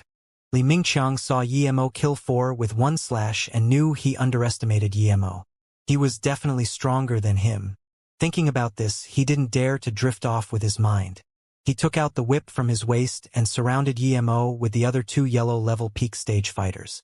Li Mingqiang's whip shook, becoming a series of whip shadows surrounding Yimo. The 2 yellow-level masters behind Yimo also attacked Yimo with their curved swords without hesitation. Although Li Mingqiang's whip was countless grades better than that Wuxia, it was still a far cry from Daoxian. Yimo didn't even use wind blade and just brought up his sword. Strike, strike, strike, he slashed out many times. His chi was plenty and had a long sword in his hand, so was so much easier than when he fought Daoxian. Li Mingqiang actually blocked 6 strikes from Yimo before there was the sound of his whip breaking. Yimo then broke another curved sword, slicing one of the men Dongfang she brought in half. Fresh blood spewed out, and Yimo took a few steps back to prevent the blood from dripping on his body. Seeing this bloody scene, Song Hai's leg curved. He couldn't resist anymore and vomited. He had killed people and interrogated people, but he had never seen such a bloody scene. Luckily, Yimo didn't bring Tang Beiwei here. He stared coldly at Li Mingqiang, who was a little stunned. There was full of coldness and killing intent in his eyes. Li Mingqiang looked at the half of a whip he had in his hands. He didn't have the composure he had initially. Although Yimo killed 4 yellow levels at the start, he felt he could also barely do it. But now, he felt he couldn't defeat Yimo at all. This Yimo was too strong, and Li Mingqiang felt regret for the first time. When Yimo killed the first 4, he sliced his sword across their throat and the scene wasn't so bloody, but now one was cut in half by him. The remaining yellow-level master looked at his bloodied companion with a pale face. After half a beat, he suddenly threw away his curved sword and turned to run. Yimo didn't even look and just casually swiped a wind blade at him. The man's legs were immediately sliced off and convulsed non-stop on the ground. If you can let me go, Li Mingqiang was scared. He had never seen someone as strong as Yimo. He had lost the will to fight. Yimo sneered. No matter how Li Mingqiang begged for mercy, he never planned on letting them go. Before Li Mingqiang finished his sentence, Yimo's sword sliced again and Li Mingqiang's voice suddenly stopped. He was decapitated. The yellow-level fighter who had his legs cut off kept convulsing. He looked up and saw Yimo cut off Li Mingqiang's head. Under such great fear, he actually took out his knife and stabbed it into his heart. Yimo didn't bother with him and just stared coldly at Song Hai as he walked slowly towards him. Song Hai's face became bloodless. He was full of regrets. He regretted coming with Dongfang Shi. He even regretted not persuading the leader to not mess with Yimo. But now it was all over. Yimo wasn't a person, he was a demon. Looking at the bloodied scene, he couldn't resist the waves of shock in his heart. Just how many people has he killed? Don't kill me. I'll tell you everything. Seeing Emo walk over, Song Hai's tone was of extreme terror. If he had another option, he would rather leave the Song family and hide than to go against Emo. No need. I will make you speak the truth. Then Emo tapped on Song Hai's forehead. Song Hai's manner immediately became soulless and dumb. Then, Emo coldly said, "Tell me everything about the Song family's plan." Yes. Song Hai didn't struggle at all. After the taxi drove to the foot of Wuliang Mountain and a bit in, no matter how Tang Beiwei requested, the taxi driver wasn't willing to drive 1 meter further. Tang Beiwei knew that the driver was probably scared since it was night. But luckily, it was probably about half an hour walk ahead. Tang Beiwei didn't force the driver, got off the car and ran into the mountains. The driver didn't know what a girl was doing this late in a barren place like the Wuliang Mountain. But this wasn't something he could be concerned with. He quickly turned around and left with his greatest speed. 40 minutes later, Tang Beiwei came up from the mountain roads breathing heavily. She went into the side of the forest. After running into the forest, the silence of the night made her scared. The feral cats and nocturnal birds' cries scared her. She didn't dare to stay and walked faster and faster. However, she didn't have Yemo's capabilities and fell over many times after only walking a few hundred meters. Crack! There was the sound of a branch breaking. Tang Beiwei stopped subconsciously. Under the faint moonlight, a black shadow ran over. Tang Beiwei's skin was tingling. There was a black shadow in the forest at night? She was so scared she didn't dare to move. But the black shadow stopped 5 or 6 meters in front of her. It was a humanoid figure, very skinny and had a goatee. He seemed very out of shape. There was someone up there this late? However, she looked on the ground and saw a shadow. Since there was a shadow, it meant it was a person, not a ghost. Tang Beiwei calmed down a little and stared at the shadow but didn't talk. Dongfang, she was about to reach the mountain roads, but he actually saw a girl this late in the woods. He was indeed frightened quite a bit when he saw Tang Beiwei, but he immediately recognized her. It was Tang Beiwei. Dongfang, she rejoiced. Emo, that bastard almost made him die. He finally ran and survived. Today, he was finally able to take something back. Even though Tang Beiwei was a woman, her ability to make it here from the hotel meant that she had a few tricks. Dongfang, she wouldn't be careless facing against someone like her. He didn't even think and pulled out the gun and fired twice at her. He didn't want to kill her immediately. He will torture her to death and let Emo know what happened to her. Tang Beiwei saw Dongfang Shi and took a breath of relief upon realizing he wasn't a ghost. She was confused why this person was running in the mountains this late at night, but suddenly, Dongfang Shi fired twice at her. Tang Beiwei didn't even have time to react and saw a faint yellow barrier erect in front of her. But immediately the barrier broke. Just when Tang Beiwei wanted to see what happened, there was another barrier. 5 or 6 broke before 2 bullets fell in front of her. Tang Beiwei finally realized at this moment that the person opened fire. She didn't have time to think how the bullet didn't hit her. She just subconsciously grabbed a rock from the ground and threw it. Dongfang, she fired twice and knew Tang Beiwei was meat in his hands, but he didn't expect the 2 shots to miss. When he reacted, Tang Beiwei's stone was coming over. Smash! It hit right on Dongfang Shi's face. Dongfang Shi clearly heard his nose break. His eyes were blurred as he raised his gun and fired again while covering his face with his hand. The 3rd shot didn't affect Tang Beiwei at all. However, Tang Beiwei thought of the light before and it came from her necklace. She looked down and saw the glow was dimmer. It wasn't as pretty as when Emo gave it to her. Tang Beiwei was extremely angry and threw another 2 rocks at Dongfang Shi. At this moment, she had completely forgotten she had fireball charms. She was just angry this man broke her necklace. One hit his forehead and another hit his arm. Dongfang Shi yelled and felt viscous blood flow down. The hand holding the gun was hit and the gun flew onto the ground uncontrollably. Tang Beiwei looked at Dongfang Shi, who squatted on the ground and kicked onto his head. The skinny Dongfang Shi was kicked over and struggled to get up. Tang Beiwei picked up the gun and now remembered she had fireball charms. She took out one but shook her head. If she used that, this guy was already a goner. As such, she didn't use one and just beat him down. This way, she managed to save a fireball charm. She felt her necklace again. Tang Beiwei's heart was bleeding.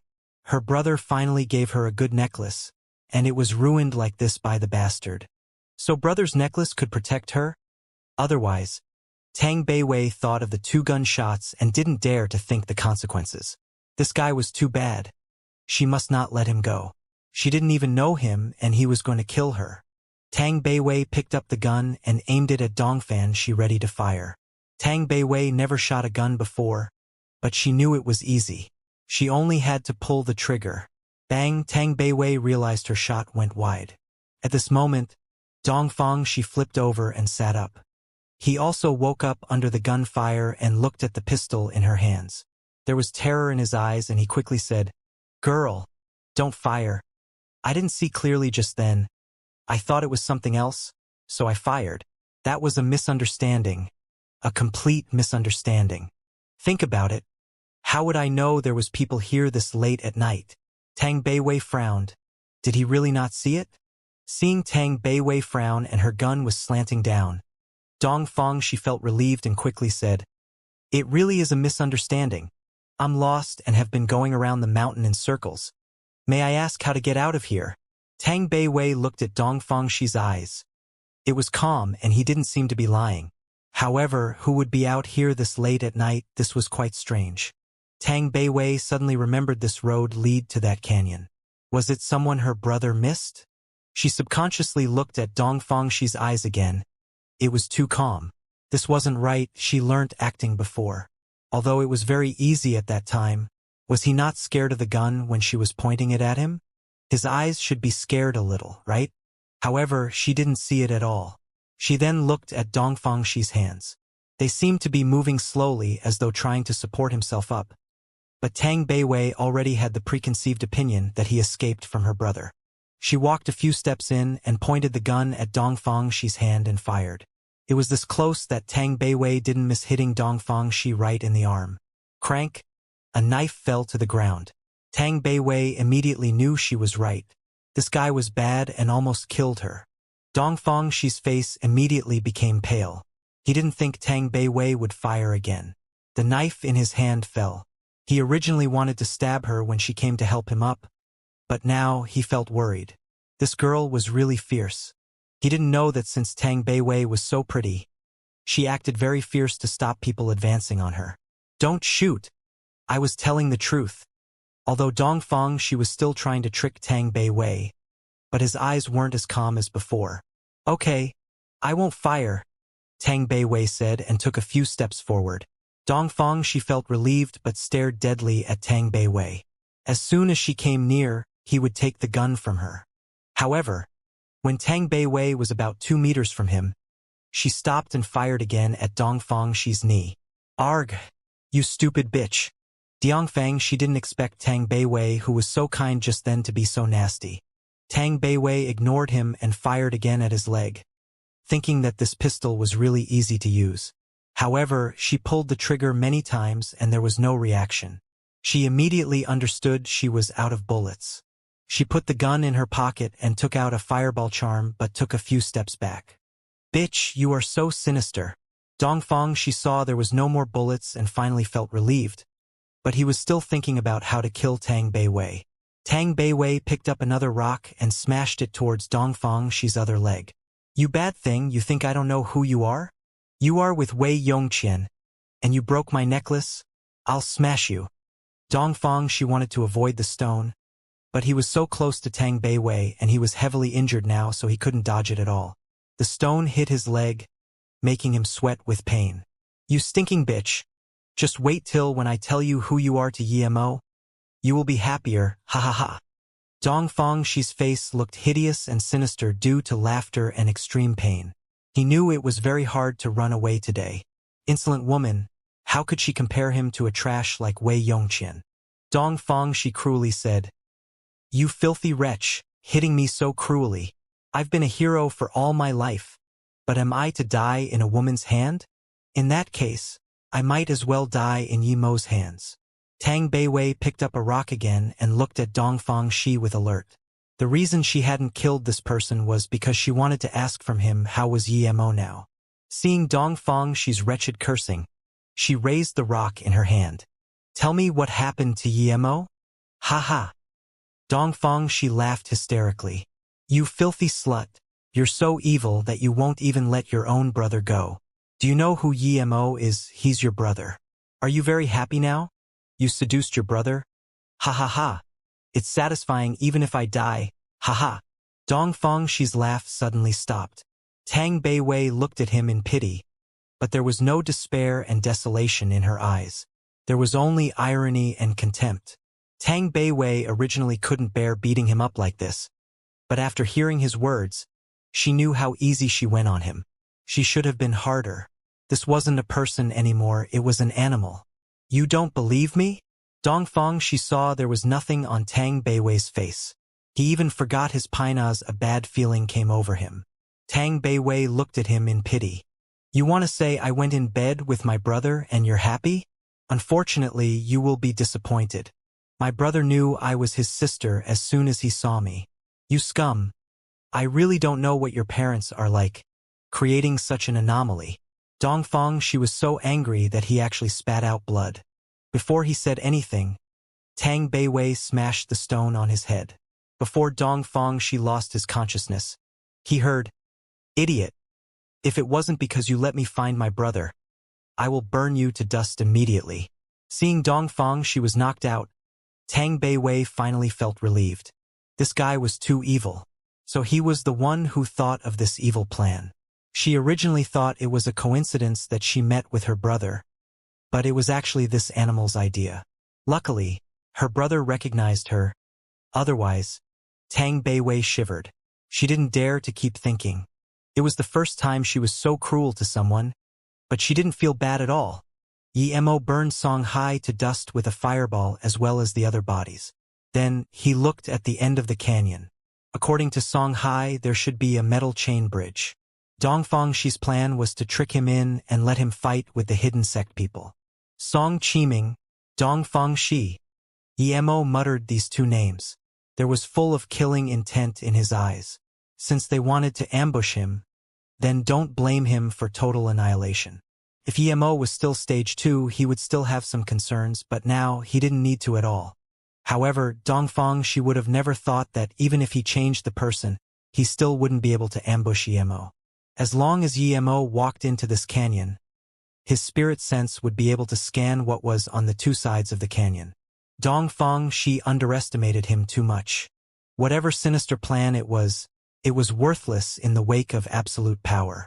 Yemo once again felt that he should increase his power. Improve his power. Yemo looked at the end of the canyon. Since there was an auction, should he go in and see? Who knows if there will be something he needs in the hidden sect auction. Last time, he just went to a social night and got a space abyss rock. This auction would definitely be more fruitful. But how was he going to enter? According to Songhai, the guards were 2 halfway Earth-level masters. Then, wouldn't there be people stronger than Earth-level there? This wasn't it. Since he was going to buy, he needed money, but he only had tens of thousands left. This wasn't enough for anything. Regardless, he needed to go.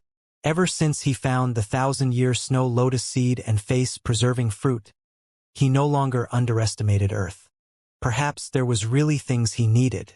Worst comes to worst, he would go back and make some artifacts and a few face-preserving pills.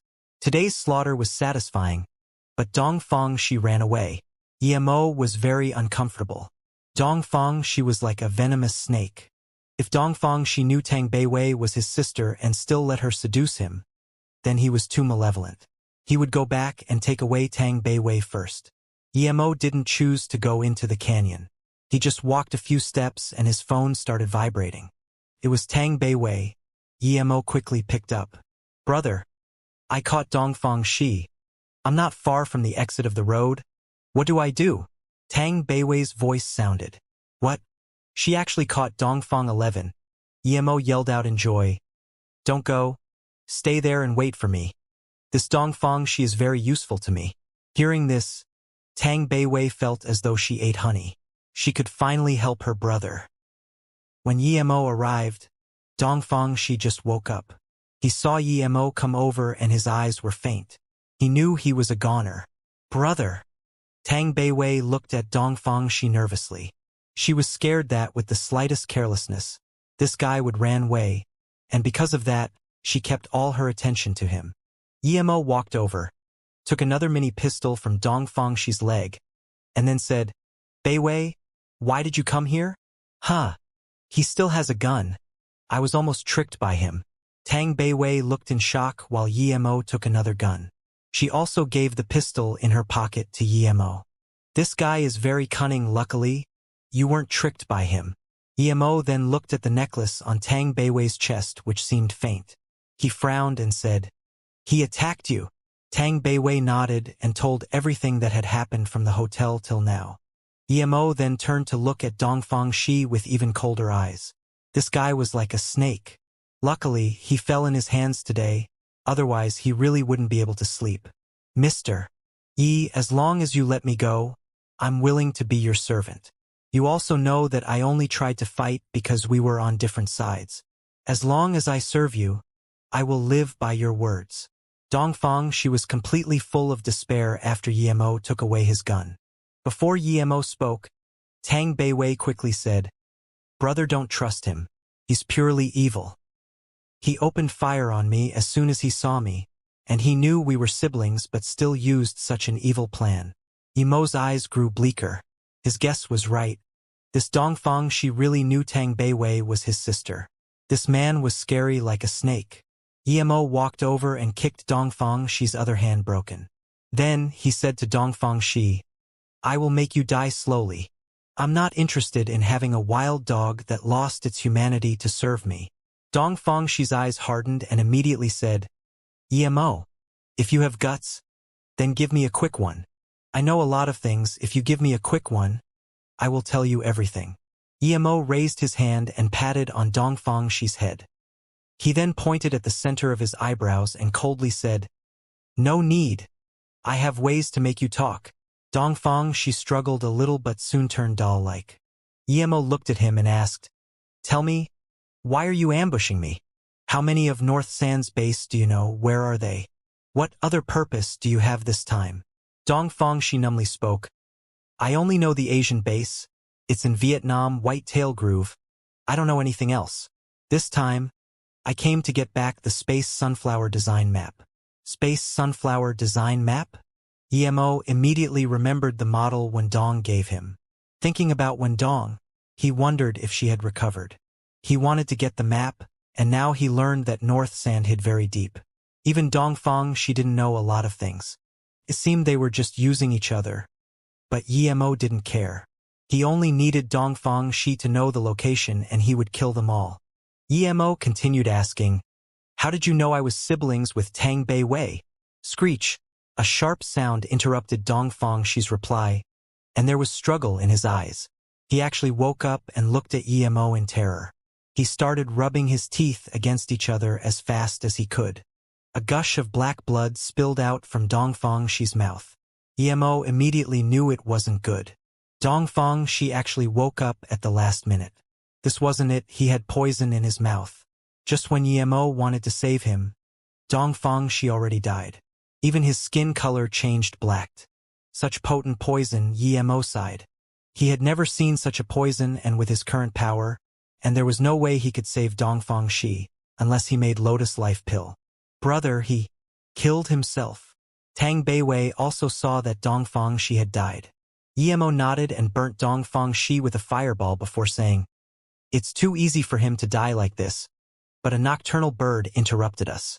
If it wasn't for that bird, I would have known everything else, but that doesn't matter. Brother, you really gave me Dao magic charms? There really are fireballs, and my necklace was broken, Tang Beiwei said. Everything is fine as long as you're okay. I'll help you refine your necklace later. Let's go first. We might come back here tomorrow. Emo thought tomorrow was the auction. Tang Beiwei felt warm at heart, thinking it was really good to have a big brother. She gave the remaining fireball charms to Emo and said, I still have a few left. Keep it for self-defense. I'll still need to make some other things tonight. Emo pushed it back and thought before saying, Don't tell anyone about this. Okay? Tang Beiwei affirmatively said, I know. Don't worry, brother. I won't tell anyone. Brother, I want to go back and see my mom. Are we coming here again tomorrow? Emo nodded and said, tomorrow's thing is very important to me. I have to come. I will treat your mum, don't worry. Let's find a place to stay first. You walk too slow. I'll carry you. Despite Emo carrying Tang Beiwei, it was almost 12 a.m. by the time they walked to the nearest hotel. Emo told Tang Beiwei to sleep early since he needed to make something. Beijing Song family. The most worried person was Song Qiming. Song Hai and Dongfang, she had no news ever since they went. And Dongfang, she said they brought the plan forward. It was already daylight now, but they didn't receive any news. He couldn't contact anyone on Wuliang Mountain. Song Qiming, with bloodshot eyes, had a bad feeling. He felt that something must have happened to Song Hai. His heart skipped thinking about this. If something happened to Song Hai, it meant Emo was fine. If Emo was fine, it meant that he would come to Beijing tomorrow and exact revenge on the Song family. If it was a normal person, the Song family wouldn't be scared at all. But Emo was a madman. He wouldn't even care about the laws of the country. Plus, even if the government could intervene, Emo would still go on a carnage and the Song family people wouldn't even be enough for him to kill. If Emo was coming back, there was an 8 a.m. flight to Beijing. What to do? Song Qiming had now regretted challenging Emo's bottom line again and again. Just when Song Qiming was being restless in his office, Song Yuanyi walked in. Dad. Song Qiming stood up nervously. Song Yuanyi sighed. Since you did it, don't be scared. He doesn't have 3 heads and 6 arms. Our Song family have been passed down for nearly a century. It isn't something a mere Emo can destroy unless he disregards the law. Song Qiming's worried looks regressed a little, but still worriedly asked, what do we do now? Should we report immediately? Song Yuanyi shook his head. It's useless. Emo is the head instructor of the special forces. Even if he isn't, the old guy from the Yi family would use tricks. As such, we still need to rely on ourselves. Emo hasn't attacked us yet. If he does, we would suffer heavily even if get support from above. With his power to kill O family's tiger and Li Mingqiang, it wouldn't be hard for him to kill all of us before reinforcement comes. Song Qiming's face was full of regret. I am to blame. If I didn't let Shaowen so loose, this wouldn't happen. Song Yuanyi waved his hand. You are not to blame. Why would a direct grandson of our Song family need to worry if he wants a woman? We just didn't expect Emo to be an ancient martial arts cultivator and was so strong. Song Hai still has no news. You don't need to wait for him. Something must have happened already.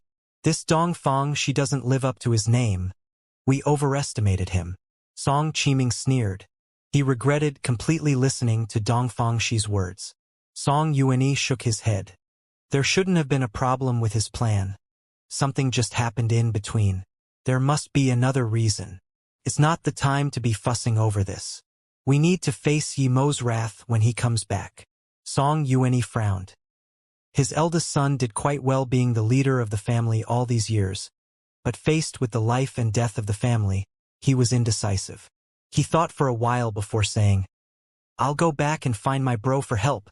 If he can come talk to Emo, it should be enough for Emo to let us go once.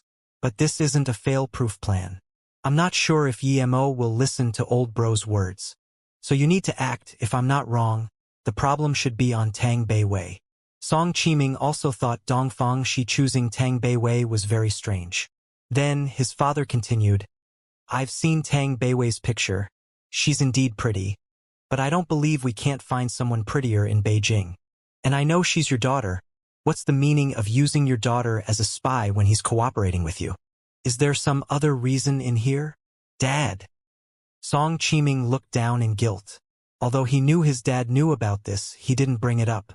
He didn't expect his dad to bring it up. Song Yuanyi sighed. I'm not blaming you. However, when you do things in the future, you need to clean up the trails. How could an outsider know about this? You need to investigate Tang Jin, and you need to go visit her personally. If Tang Beiwei really managed to have something with Emo, then she would be a breakthrough point. If we want Tang Beiwei's help, you need to do work on Tang Jing.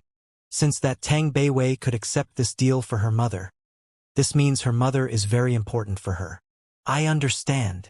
Song Qiming admired his father's eyes, finding the key point immediately. Song Yuanyi nodded. Most importantly, immediately hold a family meeting. Tell them to disperse.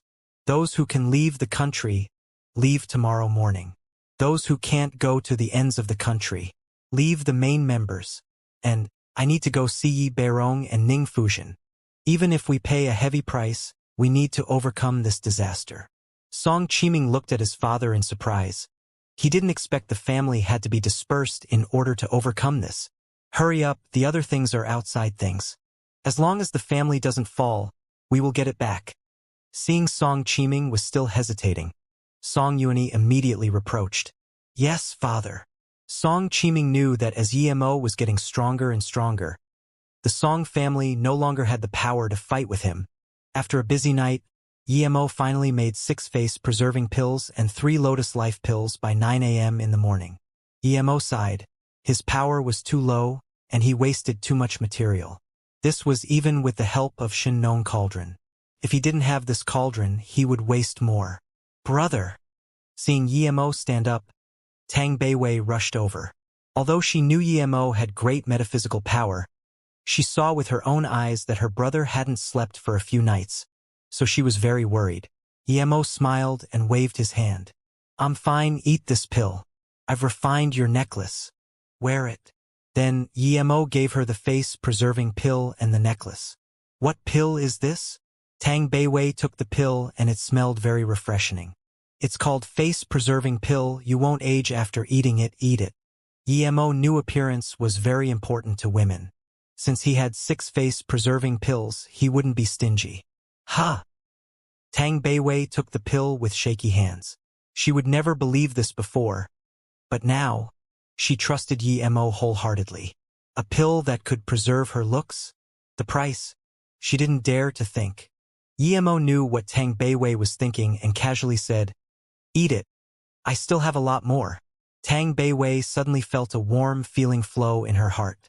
Although she wasn't sure Emo was her brother, but seeing he could give something as valuable as this to her meant that he really treated her as a little sister. Although she knew Emo wouldn't lie to her, Tang Beiwei was still shocked by the effects of the face-preserving pill. After eating it and taking another shower, even Tang Beiwei couldn't believe she changed so much. Before eating the pill, she was a top-grade pretty girl, but now, she thought she had become a goddess. Was the girl in the mirror really her? She couldn't even imagine.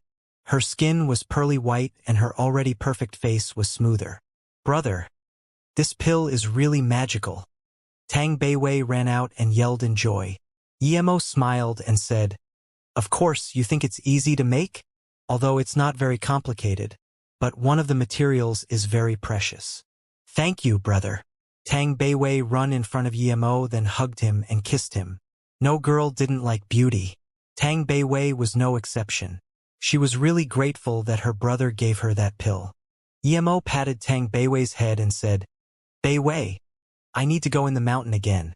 Wait for me here. He wanted to go to the auction but knew he wasn't from the hidden sex and thus wasn't sure if he could go in.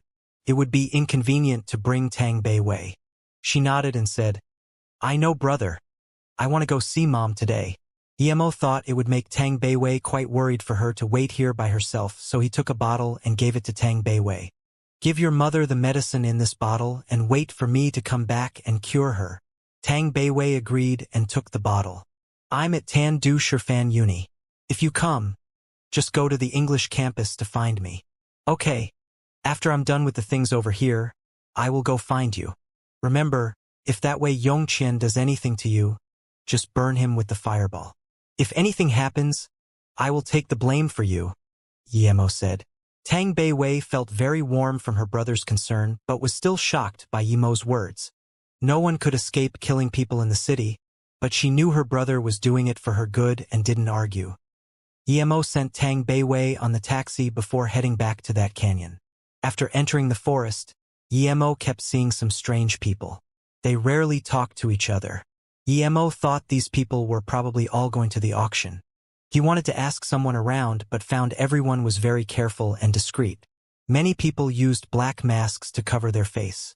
Emo cursed. It was just a mere hidden sect auction, but they made it like the Cultivation realm.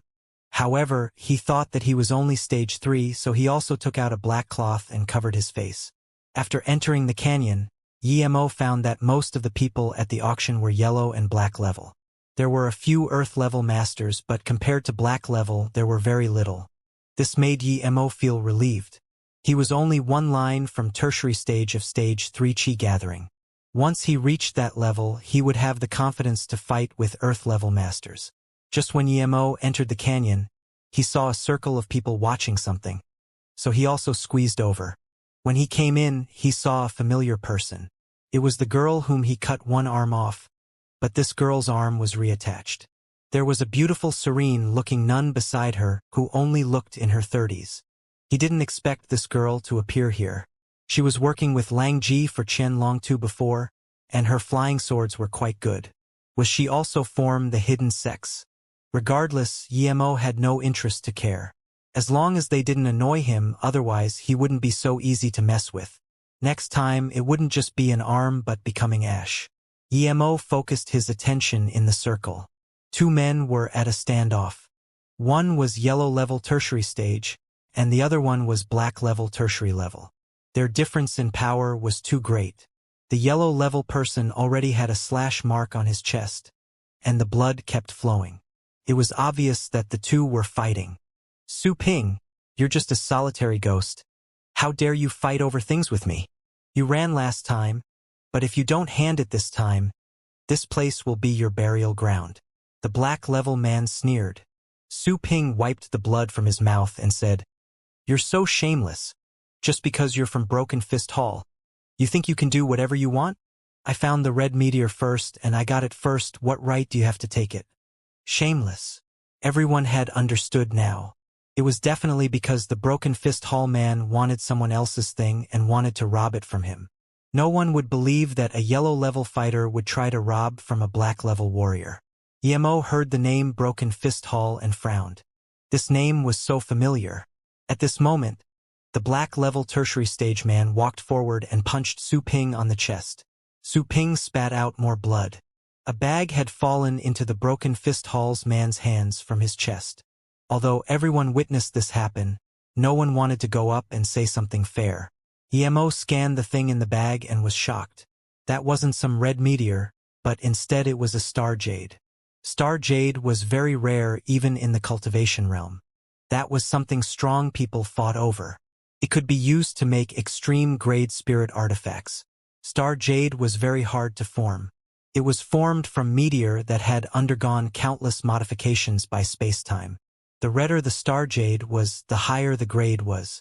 This jade was already red, meaning that it was very high quality.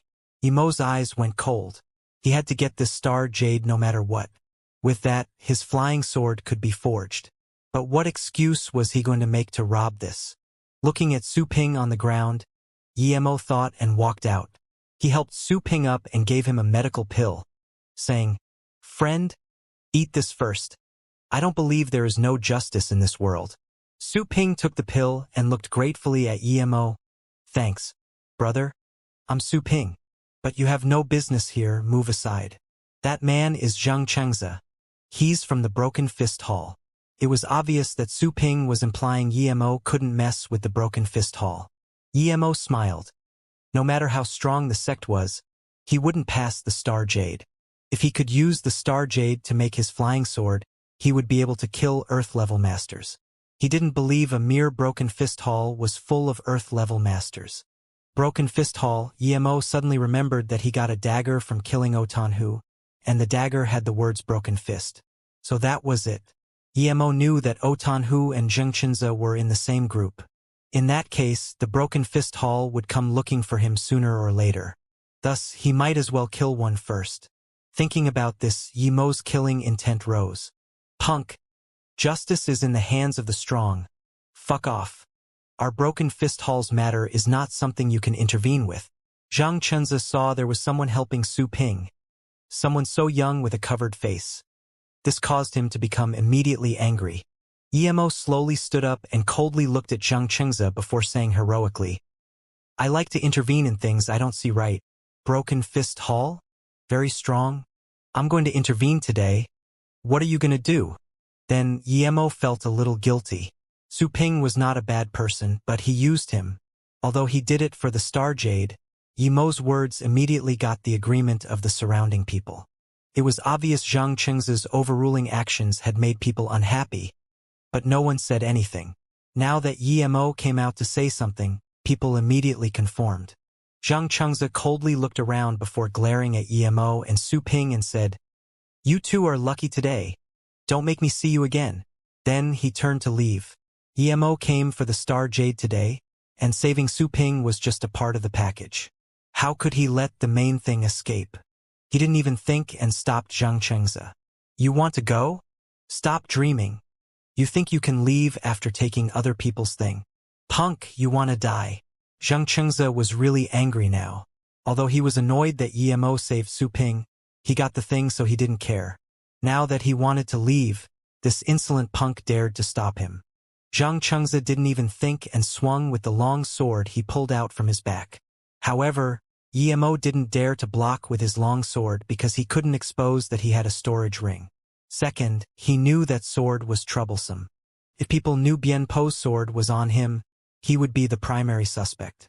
Without a weapon to use, Yemo wanted a flying sword even more. In a moment's time, Zhang Cheng's sword was already in front of Yemo. People couldn't bear to look. After all, Yemo was only in his 20s. Even if he learnt martial arts at a very young age, and even if he was extremely talented, he could only be yellow level at most. How could he be a match for Zhang Chengze? However, Yemo didn't care about that much.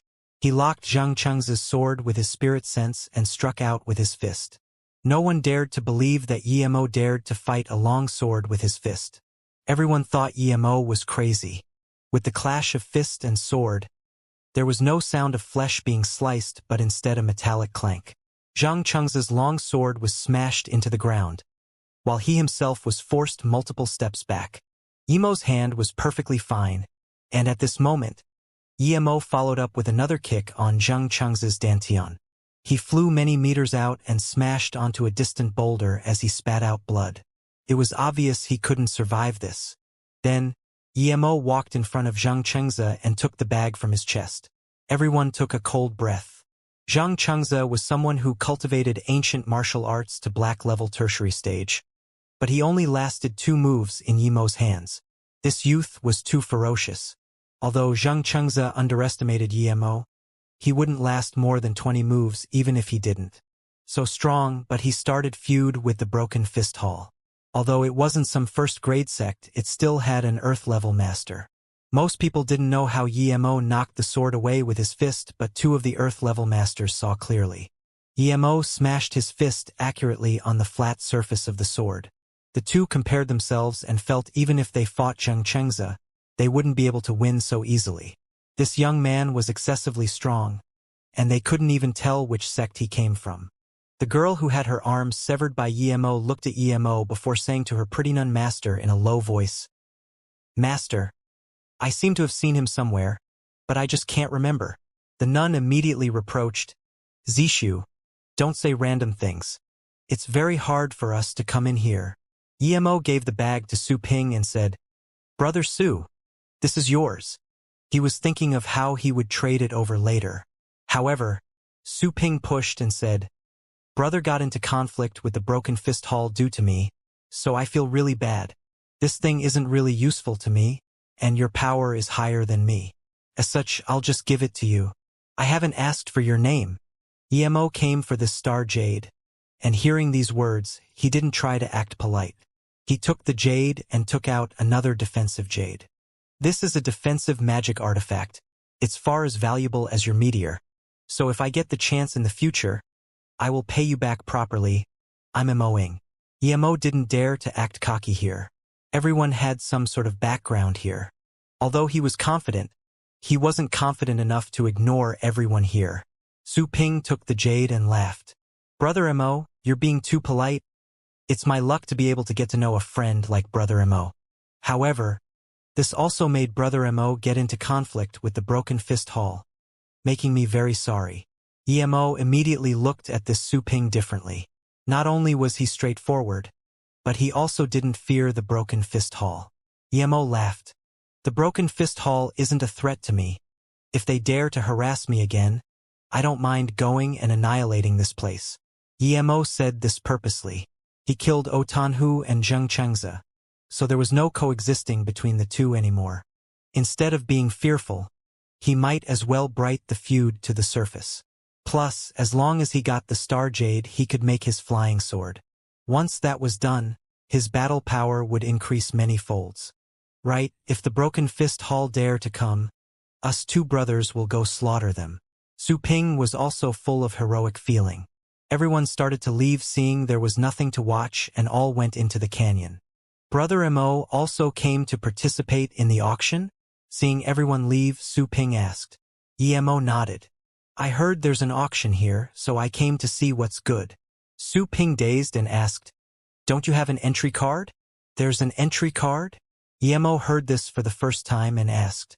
Su Ping took out a jade card and said, Of course. I also spent a lot of effort to get this. Emo took the card and looked. He thought he also had this card. He searched this from Yu Lian. The number was 37, while Su Ping's card had 101. Is it this sort of jade card? Emo casually took out Yu Lian's card, thinking that luckily, Jingxi didn't search Yu Lian's body after killing him. Otherwise, he wouldn't have a card to enter. Su Ping took it and looked. Indeed, that's the right one. Your card is in the front 50, so you can bring an extra person. The numbers after 50, such as me, can only go in by themselves. I didn't know Brother Mo had such a high-level card. In that case, let's go in. Although Su Ping didn't ask, he was sure Mo was an Earth-level master because other than Earth-level masters, only people with high status could have it.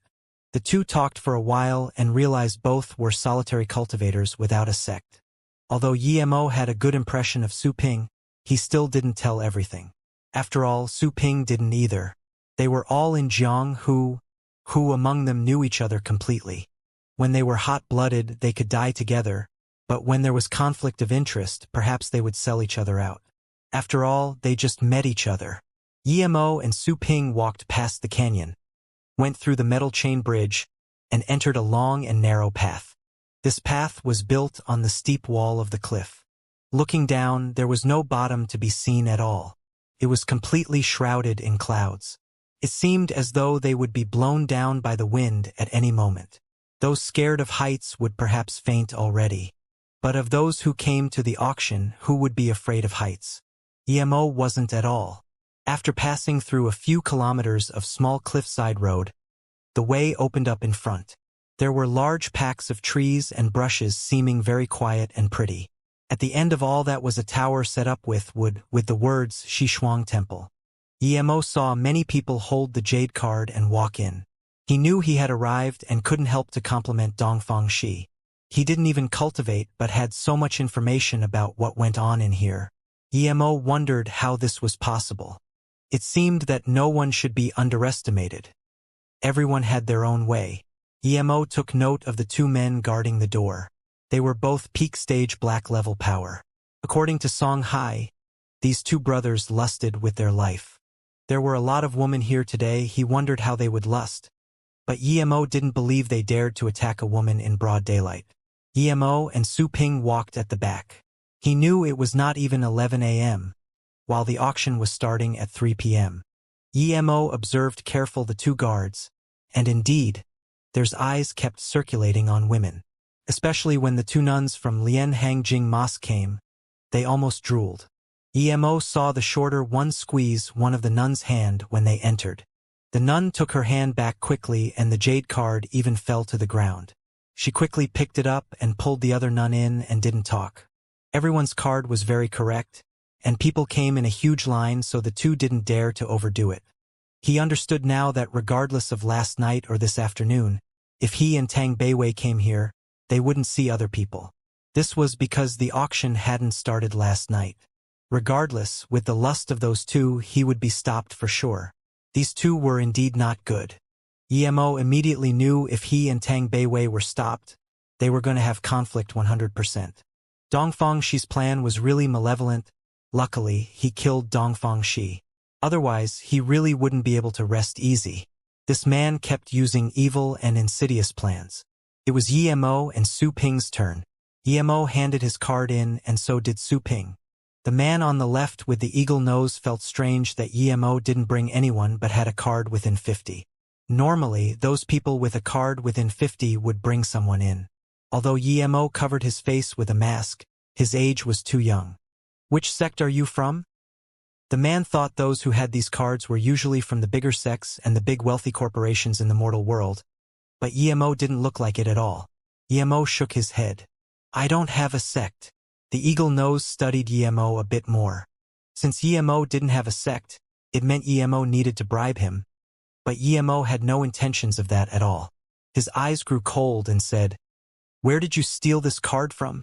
Yemo was also pissed and coldly said, Do I need to report to you?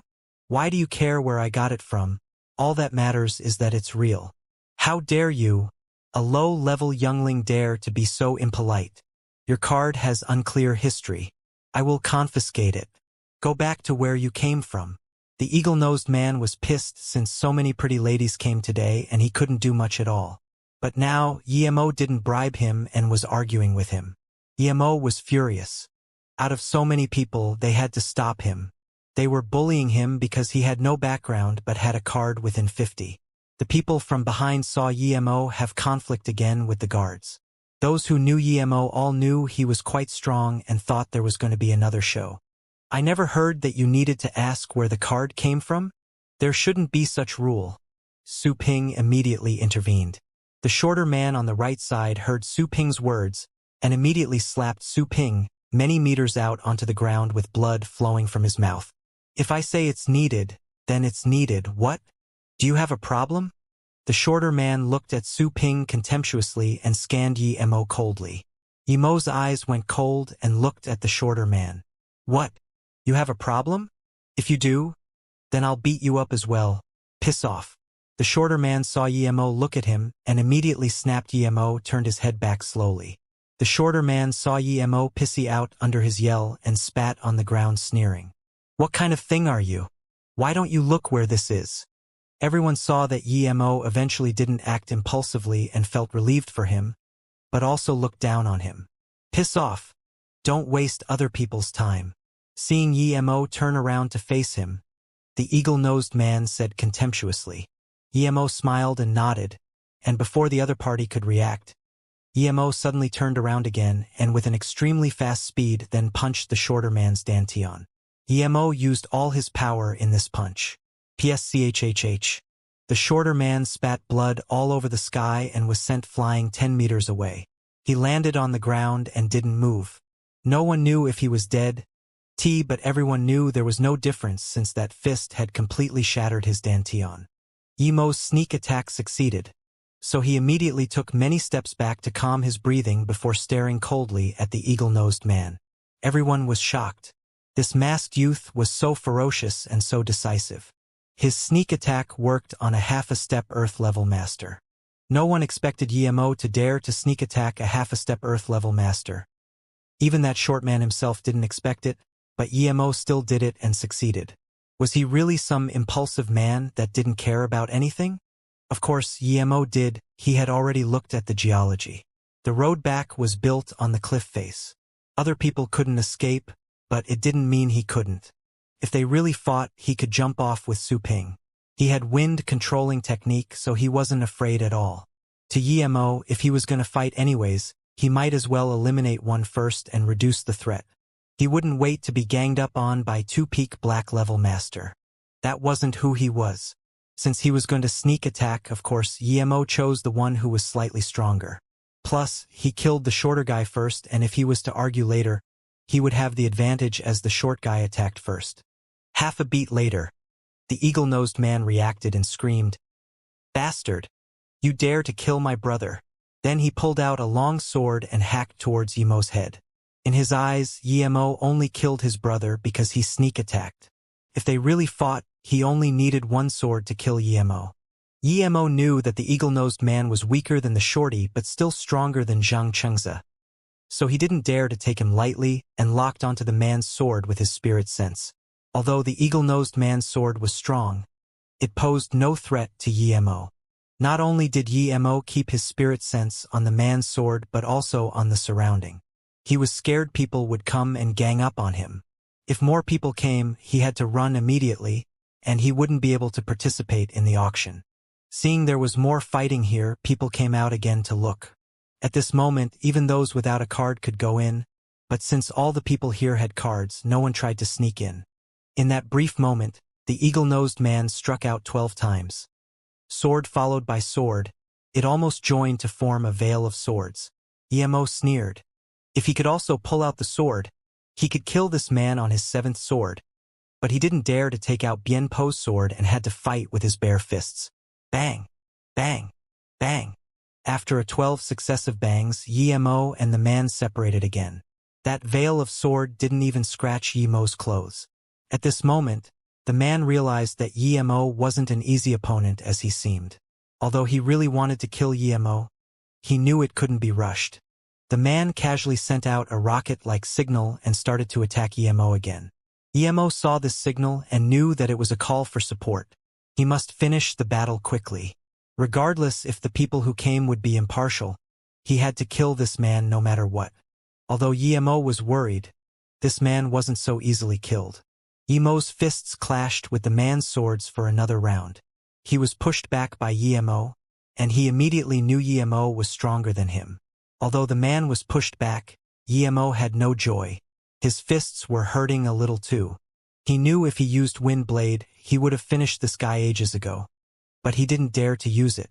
At this moment, his spirit sense scanned that 100 meters away, 2 men were closing in quick. Their power was obviously stronger than the eagle-nosed man.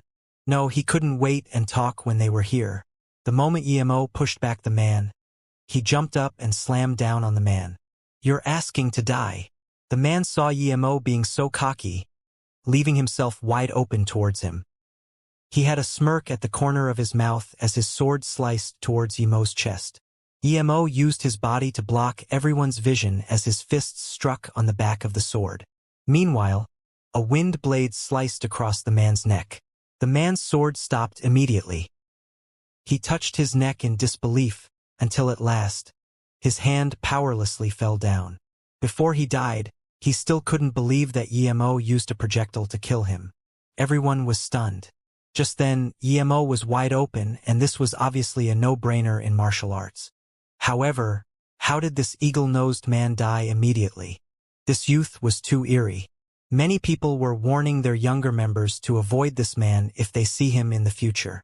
At this moment, Mo landed while the 2 gray-clothed men came by Mo's heart skipped. Any of them was much stronger than the eagle-nosed man. He was no match for them.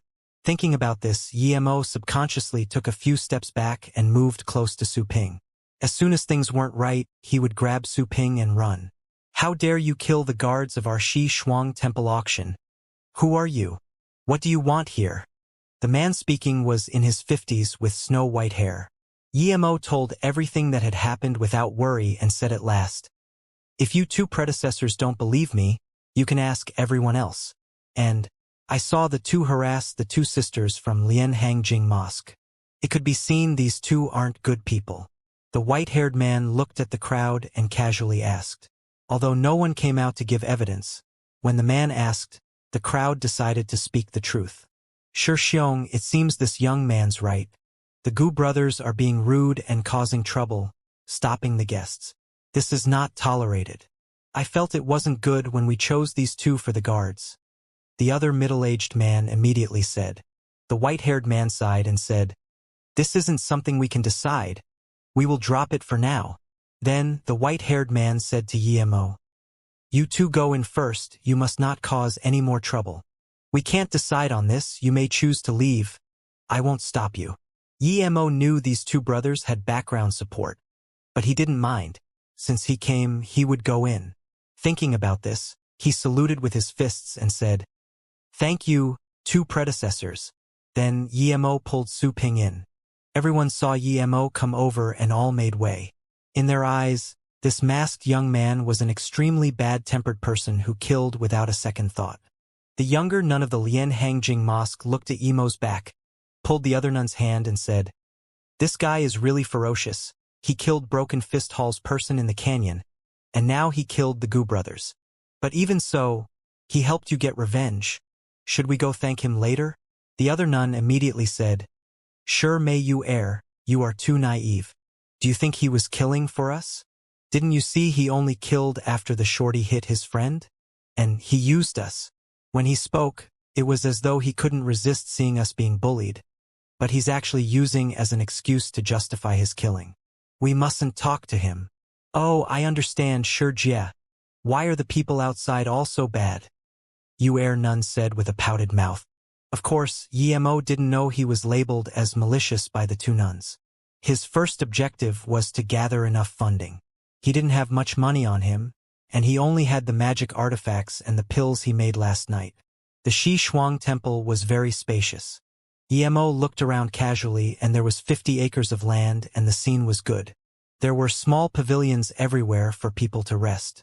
Emo thought no wonder the auction was held here. Emo confirmed the exact location of the auction and made Su Ping wait for him. He wanted to ask how much his things could be sold for. Seeing Emo walk into the main place, the girl called Zi Su immediately told the nun next to her, Master, I recognize him, he. Shut up. The pretty nun reproached the little girl and looked around carefully. Zisu was frightened and didn't continue talking. She resented Emo, but feared him at the same time. She resented him for cutting off her arm, but feared his ferocity. He already killed 3 just coming here, and any of these 3 were much stronger than her master. Emo walked to the entrance to the main stadium and was immediately stopped by a monk in his 30s. Friend, there's still 2 hours before the start of the auction. You need to wait a little longer. Emo almost spat out, didn't monks call people patron? How did the monk call him friend?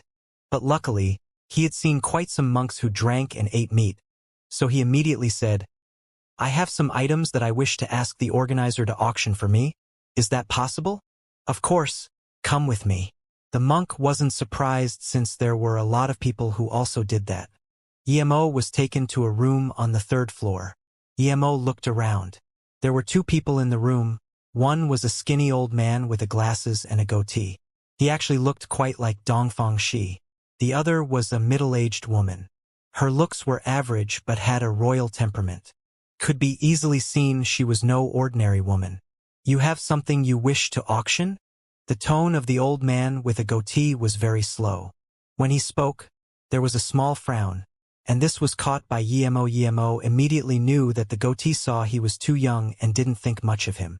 Emo didn't care and took out 5 artifacts he made and said, Indeed, these are some magic artifacts.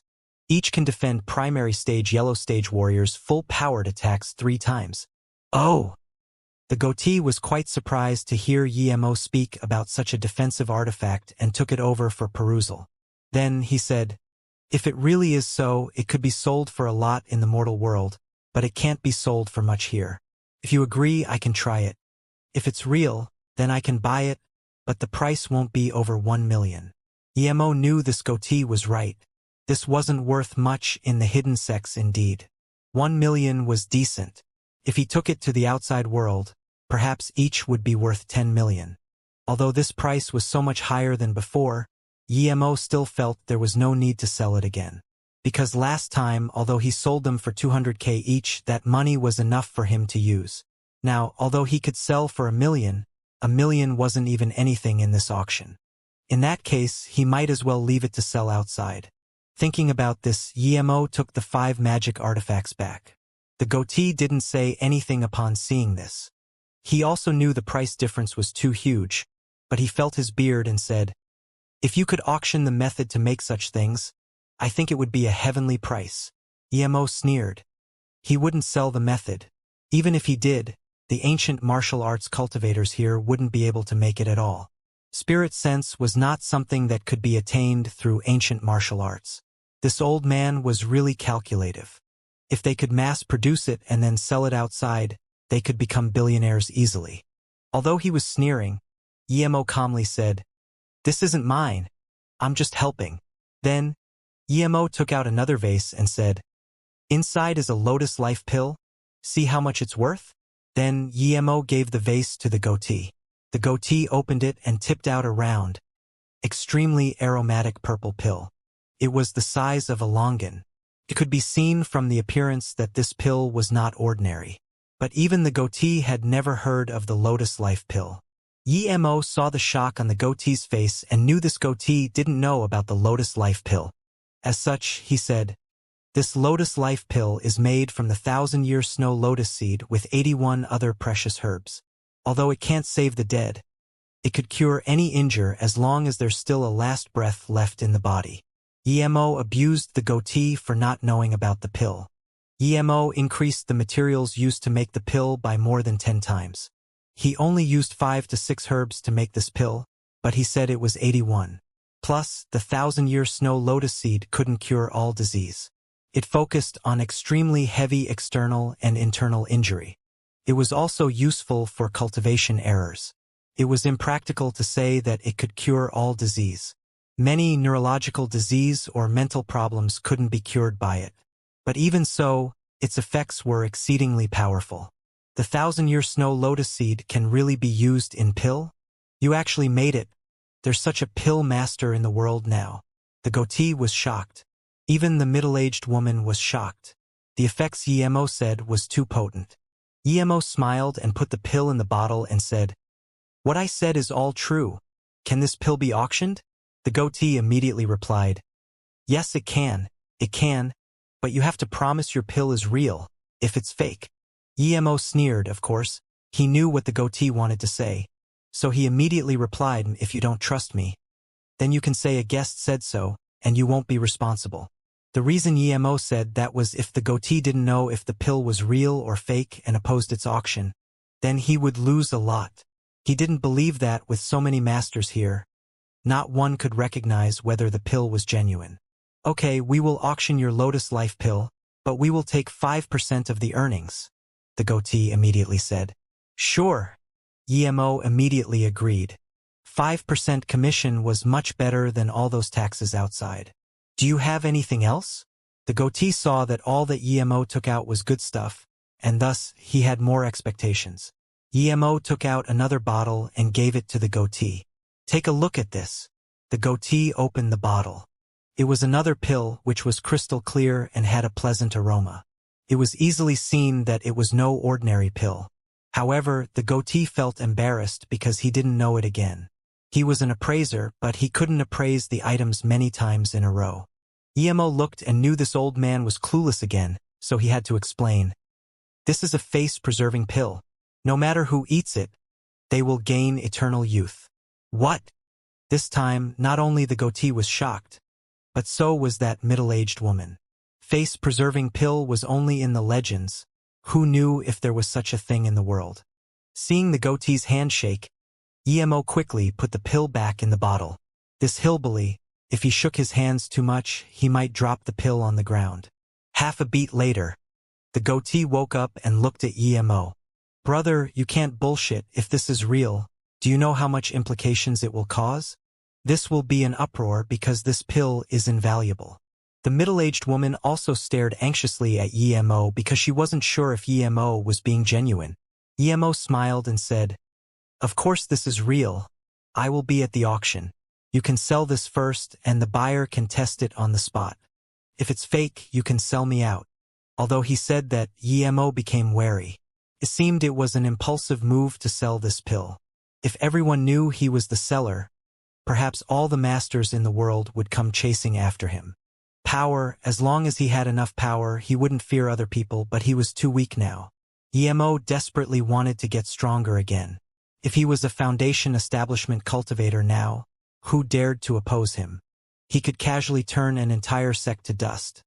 But the reality was that he wasn't. Perhaps at this place, he would never be able to reach foundation establishment. This was why he had to come to this auction. If he found some precious spirit herbs or ores, those would be the things that would help him break through. Another thing was, regardless if the temple would betray him after he sold the pill, he had to be ready. Luckily, he covered his face before coming in and changed his name. "Okay, if your pill is really as you say, it will be a heavenly priced pill. But because it is the first time, I don't think it can be sold for a good price. After all, This is too unbelievable. Emo knew the goatee was saying the truth. Emo took out another pill and gave it to the goatee. I have 2 of these, save one for the middle of the auction. I think the second one will sell for a good price. The goatee was dumbfounded by the second pill. It was already impossible to have one, but this youth took out 2. But if he was a fraud, did he not want to live? That would be suicide in this place. The middle-aged woman's gaze was fixed on the pill. If she didn't have concerns, she would have rushed up and robbed it. However, she also knew that even if she sold everything she owned, she wouldn't necessarily be able to afford this pill. The goatee took out the second pill and sighed. These 2 pills will be the most precious thing on the entire auction. Suddenly, the middle-aged woman seemed to have thought of something and said, "May I ask if this pill is made from red leaf pumpkin fruit?" Emo had a fright and thought of another huge problem. It wasn't just a few people who knew about the red leaf pumpkin fruit on Wuliang Mountain. Many people did, and the main effect of it was for beauty. It wasn't hard to guess. And his pill even had the scent of the red leaf pumpkin fruit. This couldn't be concealed. If people knew he got the red leaf pumpkin fruit, then perhaps they would know that he killed Bienpe and Yulien. Last time, it wasn't just Bienpe and Yulien who died. There was also the Baldy and many other black-level masters. Seeing the goatee and the woman look at him like this, he thought, fuck it. Since they already know it couldn't be hidden anymore, he might as well admit it and make the pill earn more. Then, he would go exterminate the Song family as soon as the auction ended, and then cultivate in seclusion. If a cultivator were to be concerned about this and that, how the fuck can they even cultivate? Thinking about this, Emo calmly said, "I heard the Qianbei who made the pill say there was indeed an ingredient called the red leaf pumpkin fruit. You can say it at the auction." Even the goatee knew this face-preserving pill was 90% real, much less the woman. An hour or so later, Emo and the goatee did the procedures and Emo came out to find Su Ping. The first thing he asked was, "Brother Su, what are you trying to buy at the auction?" Su Ping shyly said, "My finance is limited. I just want to buy a good sword. I use sword, but I still haven't been able to find a good sword." Emo thought about the eagle-nosed man he killed. The sword he used was not bad, but he didn't take it. It could be said the killing was unprovoked, but if he were to take someone's thing, then there would be doubts about his actions. Although Bien Po's sword was very good, Emo didn't even dare to take it out for auction. If he gave it to Su Ping now, it would harm him. Thinking after a while, Emo said, "Brother Su, if you trust me, you should leave here immediately and go as far as possible. A year later, you can come and find me in Beijing. I promise I will get you a good sword." Emo originally wanted Su Ping to go to Ninghai next year to teach the Taekwondo guy a lesson, but he thought if he were to tell Su Ping he was Shering, then his identity would be exposed. He should wait till he was stronger before telling Su Ping who he was. "What's the matter, Brother Emo?" Su Ping nervously asked. He knew Emo was much stronger than him, but even Emo was worried. This meant that the problem wasn't small. Emo didn't hide it from him and said, "I believe there will be a hunt for me after the auction. I have faith in escaping, but if they don't catch me, you might be in danger, Brother Su." Hearing Emo's words, Su Ping immediately said, "Okay, I will leave immediately. Brother Emo, be careful. If the Broken Fist Hall people dare to do anything to you, I will bring someone down even if I die." Emo felt touched. They just met after all. Although they quite liked each other, he helped Su Ping partially due to ulterior motives. But now, Su Ping listened to him without a second thought, making Emo feel Su Ping was someone worth becoming friends with. When Su Ping left, the auction had started. Many people started going in. Although Emo had a black cover on his face, he wasn't outstanding as he wasn't the only one. Emo scanned with his spirit sense. The highest level people were earth level, but most people were yellow level and black level. Suddenly, Emo noticed someone familiar. It was Li Choyang. He saw him once at Beijing and knew he was from the Li family. However, Emo knew that Li Choyang wasn't exactly an outstanding member of the younger generation of the Li family. How could he come in? Emo looked carefully again and found that, although he looked very like Li Choyang, they weren't the same person. It should be someone related to Li Choyang. He didn't expect the background support of the Li family to be so huge. They were even related to the hidden sections. Emo was astonished. There weren't much people at the auction, only about 500. Su Ping was able to get a number in the 100s, meaning his luck was quite good. The top 50 each had a small room.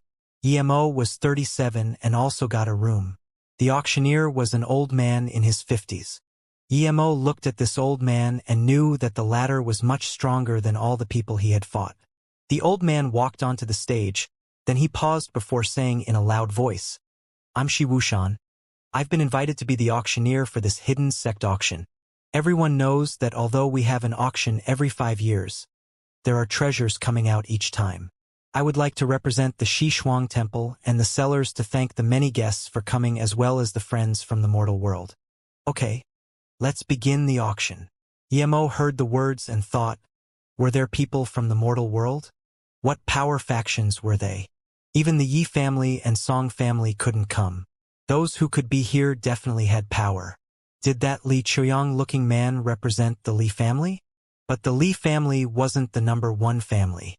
It seemed there were people from other families here, but perhaps Tget covered their face like him. Shi Wushan's interrupted Yi Mo's thoughts. The first item is definitely something that will shock your mind. I don't dare to say there won't be something more precious than this in the future, but it is, for sure, the most precious thing we've ever had. Then, he took out a jade vase and said, "This is a face-preserving pill. After consumption, it will grant eternal youth. Can even extend life by a decade. This is made with red leaf pumpkin fruit as the main ingredient with tens of other precious herbs. The starting price is 1 million. Each time, the increment must be no lower than 100k. Emo thought they actually changed his porcelain vase into a jade vase. It seemed these people really know how to do business, haha. Despite so, there was immediately rustling below. After all, this effect was too potent. No one dared to imagine such a thing even existed. After the boisterous rant, there was silence. No one called a price. Emo's heart sunk. Did no one believe it? Shi Wushan coughed. Calm down, everyone. If people don't believe it after buying it, you may consume it now. We have someone here who will be responsible. Brother Shi, according to you, you say this pill is made from red leaf pumpkin fruit and many people have heard about it being in the Wuliang Mountain not longer ago. However, an elder of our Diansong has gone missing in Wuliang Mountain. Shi brother, please tell me who sent this for auction. We Diansong will be very grateful. A man in his 40s stood up. Emo immediately looked at this guy and thought, so they came. This person was black level middle stage and looked like he was from Diansong. However, he didn't know what Shi Wushan would say. Although he was sure the temple wouldn't disclose his information, he was still concerned. Shi Wushan laughed. We are just responsible for auction. We don't ask about anything else. If someone asks such questions again, we will view it as a challenge to our auction. Okay, now people can start calling prices. Then, Shi Wushan's strong qi burst out.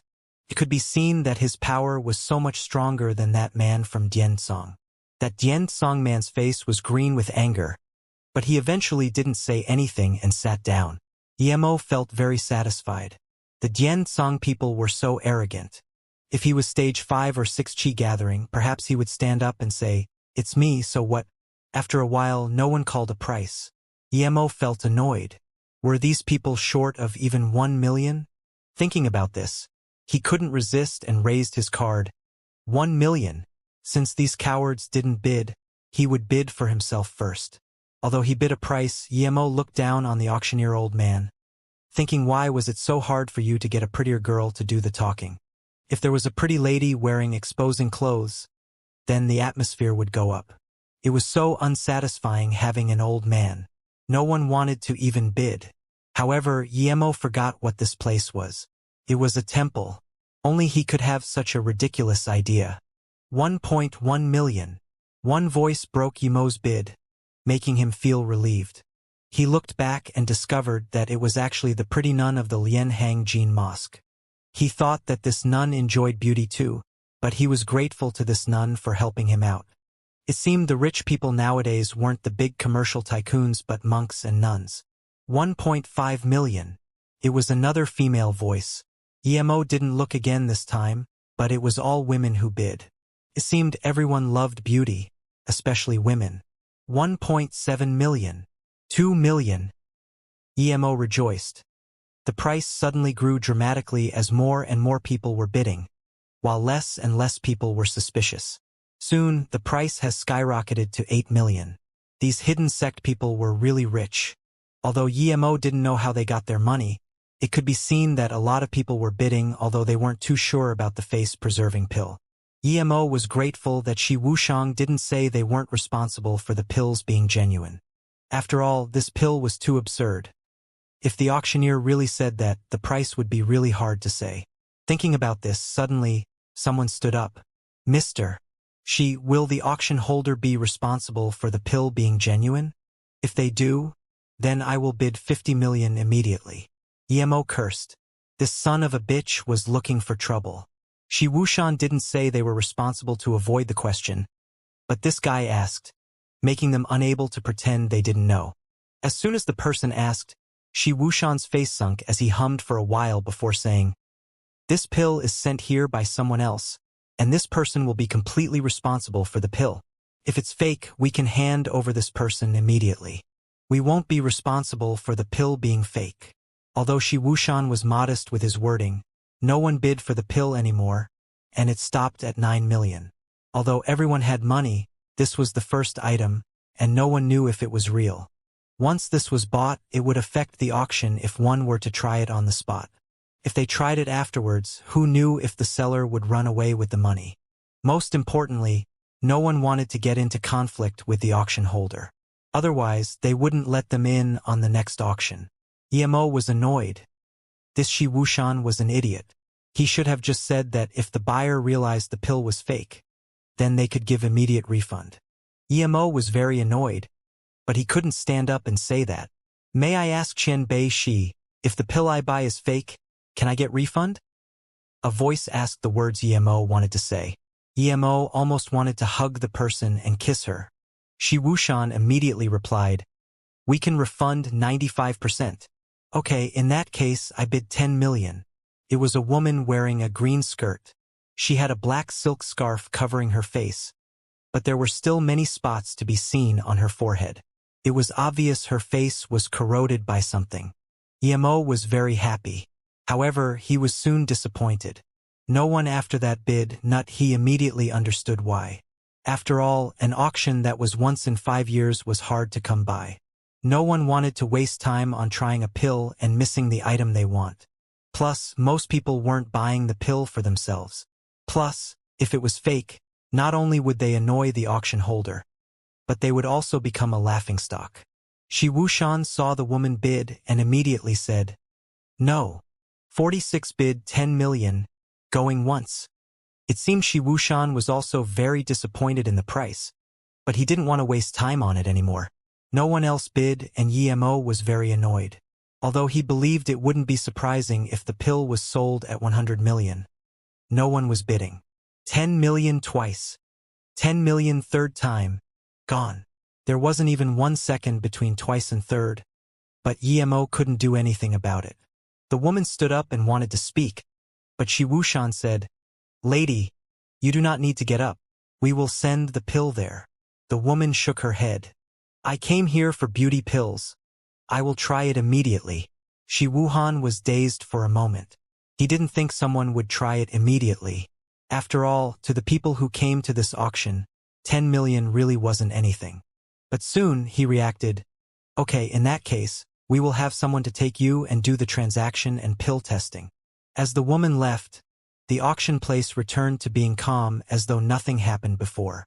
The next item is still a pill. It's called Body Refining Pill. This pill can make ancient martial arts cultivators have a 40% chance of entering yellow level elementary stage. Starting at 400k, each bid must be no lower than 50k. Shi Wuxiang took out a porcelain bottle, and Emo almost spat out blood. This was the pill he sold to that Wu Guang monk at the artifact social night. This old monk was really black-hearted. His pill was sold here so quick, and he told the monk before not to spread it out.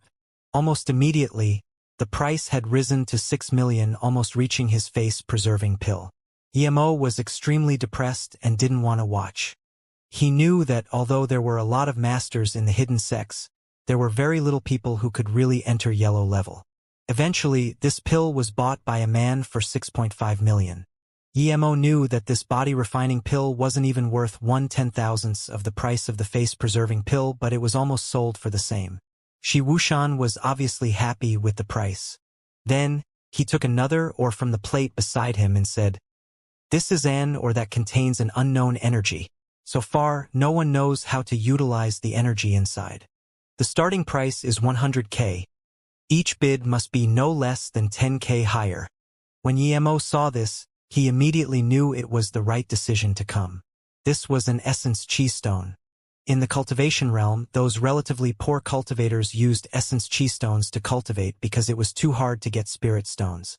Although essence chi stones weren't as good as spirit stones, it could still be used to cultivate. It was just that the energy wasn't as pure and easy to digest.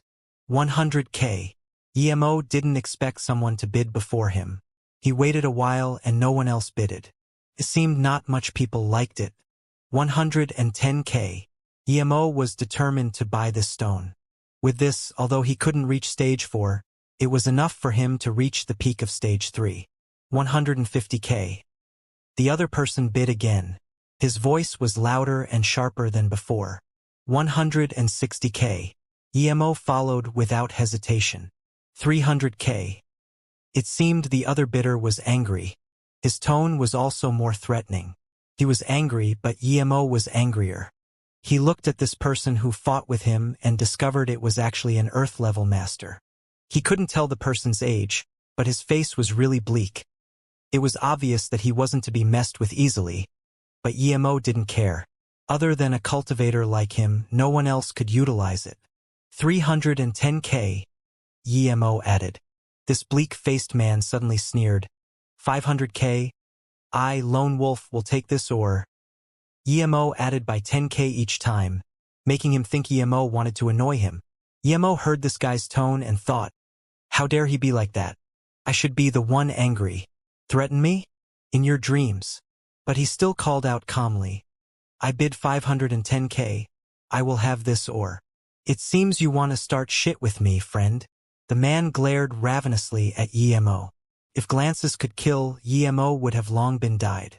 Emo didn't even bother to look at him and just said to Shi Wuxian, Chen Beishi, if no one is going to bid, can you bring down the hammer? Everyone gasped for air. There was none who didn't know about how strong Lone Wolf was, and no one knew where he came from. He targeted the weaker sects and taxed them, but his power was strong and he was very cruel. It was said that even the masters of the top-grade hidden sects felt threatened by his power. Although everyone also knew that Emo was a tough guy, Emo seemed to be quite lacking compared with Lone Wolf.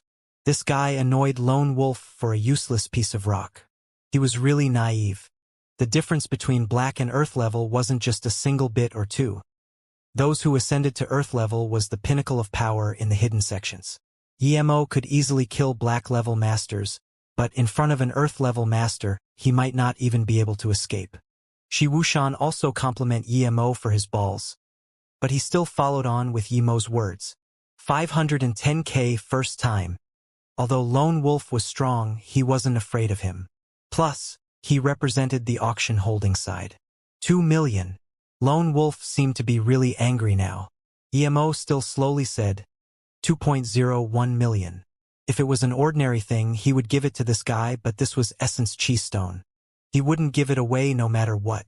Since he was already on Lone Wolf's bad side, he might as well make him more angry and just keep adding by 10k each time. Very well, you got balls. Let me see how long you can keep this or for. Lone Wolf actually stopped bidding. Emo sneered. Although I might not be a match for you now, you're dreaming if you think you can rob things from my hands. This Lone Wolf was a little stronger than Bienpe at most. And, after fighting with Bienpe, he had more understanding of the Earth level here. It was indeed much stronger than Black level, but that was not a reason he would give up on the Essence Chi Stone just because Lone Wolf was Earth level. Plus, he also got stronger too. A lady with a green skirt walked in from the back, breaking the aggressive atmosphere in the room. When people saw this lady, they were dumbfounded. This lady was the person who bought the face-preserving pill, and now her face was smooth and silky, completely different from all those spots and craters before. She was a complete beauty and also seemed a few years younger. The most glaring wasn't her skin but the excitement in her eyes. Everyone knew she was the lady who bought the pill, and she just went to try it out. They didn't expect her to come back like this. They didn't expect the pill was real. Now, even an idiot knew that the face-preserving pill sold for 10 million was real. The silence of the stadium erupted. Almost everyone got up and looked at the green-dressed lady. Silence, silence. Shi Wuxian called a few times before the scene finally calmed down. But the desperation and desire in their eyes were still glaring. After all, this pill was too overpowered. Everyone regretted in here except Yemo. But it was too late. The pill was already eaten. Seeing the scene had calmed, Shi Wuxian then said, "Now that everyone knows that the pill is real, we didn't lie, did we? To be honest, I didn't know if it was real or fake. If I knew it was real and only sold it for 10 million, it wouldn't belong to this lady. Now, please, come out and tell us if the pill is real or fake." The green-dressed lady stood up. Her eyes were still full of excitement and disbelief. She just tried her luck and didn't expect it to be real. She was rather satisfied with this auction. Now that she needed to stand up and talk, she stood up immediately and said, "I'm sure this pill is real. It's real. Would this be staged?" There were already whispers on the side. "Bullshit, I know that woman. She's the Black Widow of the Hongwu Hall. She had a crater face, and now she transformed into this." The pill was 100% real. People immediately retorted. Yemo sat beside these two and heard Hongwu Hall. "Wasn't this the place Mo Kong said who stole his woman? May I ask Chen Bei Shi if there is any more face-preserving pill?" "Yeah. Are there any left? If there is, I will take it for sure." Now, the fervor for the face-preserving pill was unquenchable. Although they were martial cultivators with little emotions, this thing called the face-preserving pill was they would only meet once in their lifetime. Shi Wuxian slammed his wooden block and said, "I don't know if there's more. The next item is a brass sword. Starting bid 500k. Emo rejoiced. Not only did he get an essence chi stone, but the next pill will be heavenly priced.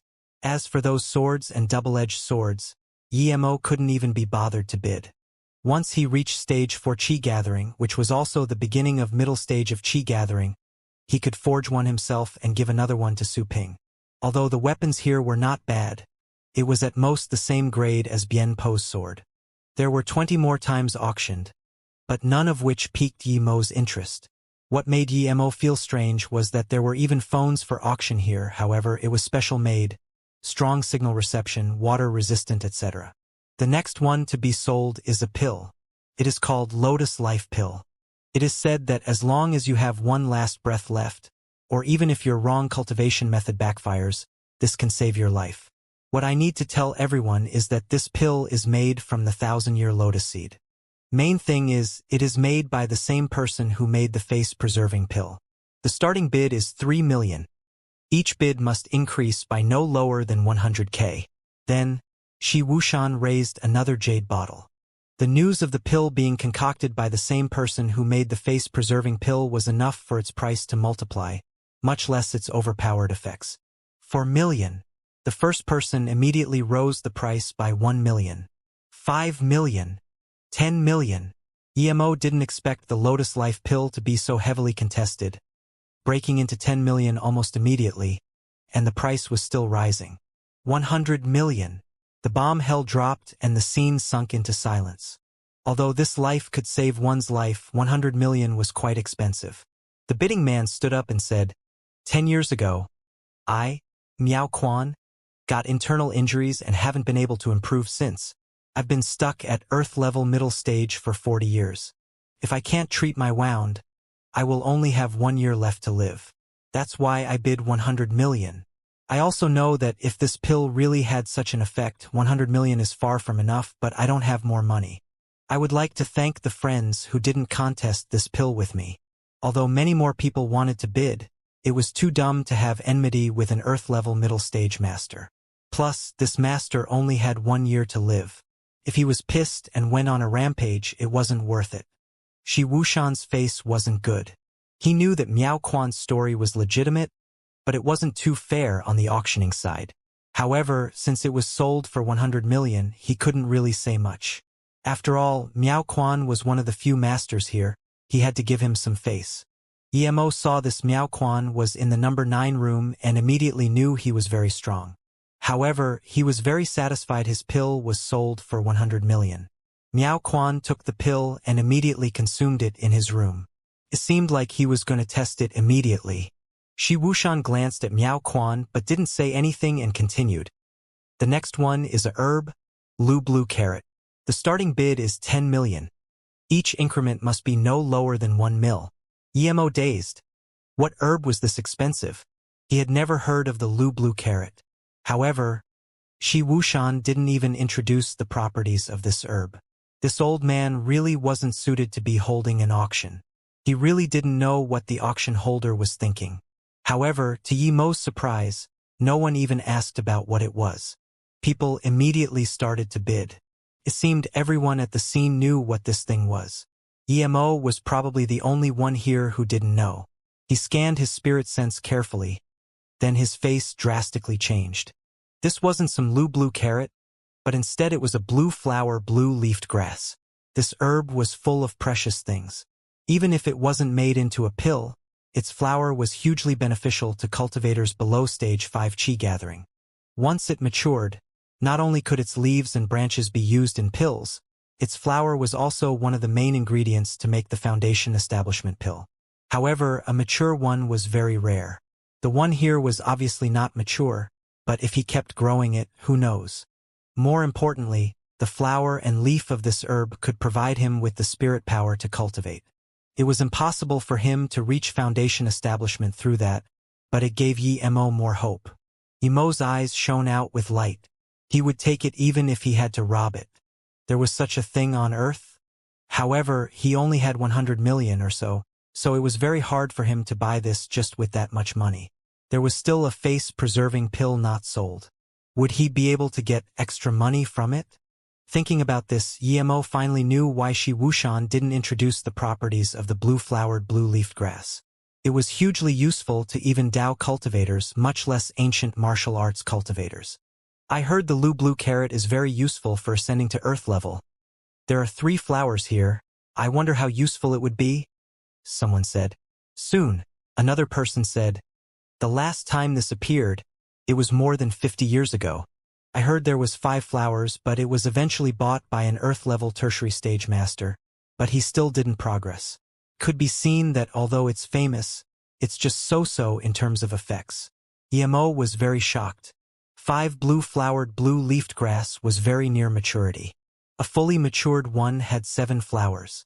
But Emo snorted at their words. There was no way a 5-flowered one couldn't let people progress. These people only knew that it could be eaten straight away but didn't know how to concoct it into pills. Although direct consumption wasn't bad, its effects were far inferior when made into a pill. If he got his hands on the herb, he could make it into a pill immediately. Its effects were more than 100 times stronger than eating it straight away. These people were too ignorant, but Emo thought ignorance was good. If these people really knew how precious this herb was, they probably wouldn't be selling it. 20 million. People already started bidding. 30 million. 50 mil. The price skyrocketed. Although they didn't know the herb could be made into a pill that could allow someone to break through Earth level or a higher level, the flower could still allow a black level to break through into Earth level, and perhaps even let an Earth level get a little stronger. This was enough for everyone to bid on it. When Emo had reacted, the price has skyrocketed to 200 million. This was completely over his bottom line. His assets combined was only 100 million. 300 million, one old man just added 100 million. Emo thought all the wealthy people were here indeed. 500 million. The price rose again, but by 200 million this time. Till now, Emo finally realized how rich people could be. His Lotus Life pill only sold for 100 million, but this auction was only halfway. The most precious item hasn't even come out yet, and an item's price had already risen to 500 million. Emo didn't know where these people got their money from, but he knew this was far from their bottom line. The price paused for a little at 500 million. Emo was calculating his assets. He had 100 million now, and later on, that Lotus Life pill should sell for at least 200 million. This already amounted to 300 million, and he still had 5. So even if it was sold for 100 million each, that would be 500 million. 800 million. Emo calculated and bidded. 800 first time. Shi Wushan knew the herb was very precious. 800 million was not a low price, but this was far from the final price. Humph! A sneer sounded. Emo immediately knew this was directed to him. This person was so strong, but he really didn't want to give up like this. However, if he was to offend this person as well, he would be offending too much people at this auction. One lone wolf, he wasn't afraid. However, if there was someone stronger than lone wolf as well, he would really be in danger. 1 billion. This old man sneered but didn't stop bidding. Emo felt depressed. These bastards stayed in the hidden sex all day long. Where did they get all this money from? 1 billion, who in China could just casually take out 1 billion cash now? Even if it was Bill Gates, his wealth were in stocks. Although 1 billion was nothing for Bill Gates, how many Bill Gates were there in this world, much less in China? 1.2 billion. Someone bid and Emo completely gave up on bidding. This was too much for him. 1.5 billion. The old man's tone was very uncomfortable and added 300 million. 2 billion. The other bidder was relentless too. Old bastard Xia, you're really going to fight with me over this? This price had exceeded the worth of the flower itself. The other bidder heard someone call out his name. He sneered and pulled down his face cover. Zhang Zhihui, I Xia Jiaji, must have this blue carrot. Please give me some face. Zhang Zhihui seemed to know it was implausible to fight over this with the Xia family just with his power. Although he felt depressed, he had no choice but to sit down. Eventually, this was bought away by the Xia family for 2 billion. Emo wasn't satisfied, but he had no choice either. He was thinking if this old bastard Xia was from the Xia family Emo Kong talked about. If he was, then he would find them and steal the herb if he had to. The next item made Emo understand what precious really meant. It was an earth-level cultivation method, and it was sold for 5 billion. Another Tai God sword, which was said to be used by an ancient deity Lu Dongbing, was sold for 4 billion. There were even luminous pearls sold here, also more than 2 billion. At this moment, Emo sighed. His 100 million wasn't enough for spare change for these guys. Emo finally understood what wealthy people were like. He sighed, perhaps he was one of the poorest here.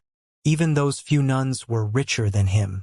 Emo didn't know that these billions were the year's worth of savings for these sections. Money really wasn't anything for these hidden sects. Even if they had to take out all the money, it would be fine as long as they bought something useful. It was really easy to earn money for these hidden sects, but these precious herbs and items depended on fortune and luck. Ha ha ha ha. My internal injuries are gone. Magnificent pill, magnificent pill. Miao Quan suddenly stood up and said in excitement. The people sunk into silence again. A lot of people knew about Miao Quan's injuries, but they didn't really expect a Lotus Life pill to be able to cure him. People started to regret again. They thought it was bad luck missing the first pill, but they missed the second pill too. Both of the buyers used it on the spot and proved its worth. The next item is the most precious item. This item has been auctioned before. You might have guessed it already. Indeed, it is the face-preserving pill. This is the second one in the auction. Starting bid is 100 mil each increment. Before Shi Wushan finished, the stadium was already in pandemonium. After seeing the unbelievable effects of the first and second pill, everyone was excited for this. No one wanted to miss this last chance. At the end of the auction, the climax had come. However, many people's pockets were empty since they had used all their money. Although they knew this pill was unequaled, they had no money to compete for it. However, Emo was uninterested.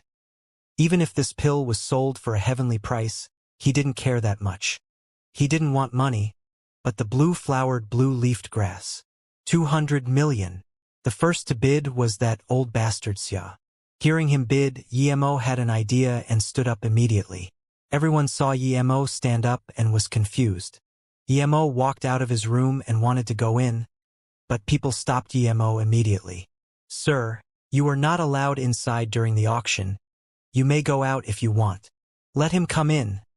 Yemo wanted to say he wanted to find the goatee old man, but goatee old man saw him and let him come in.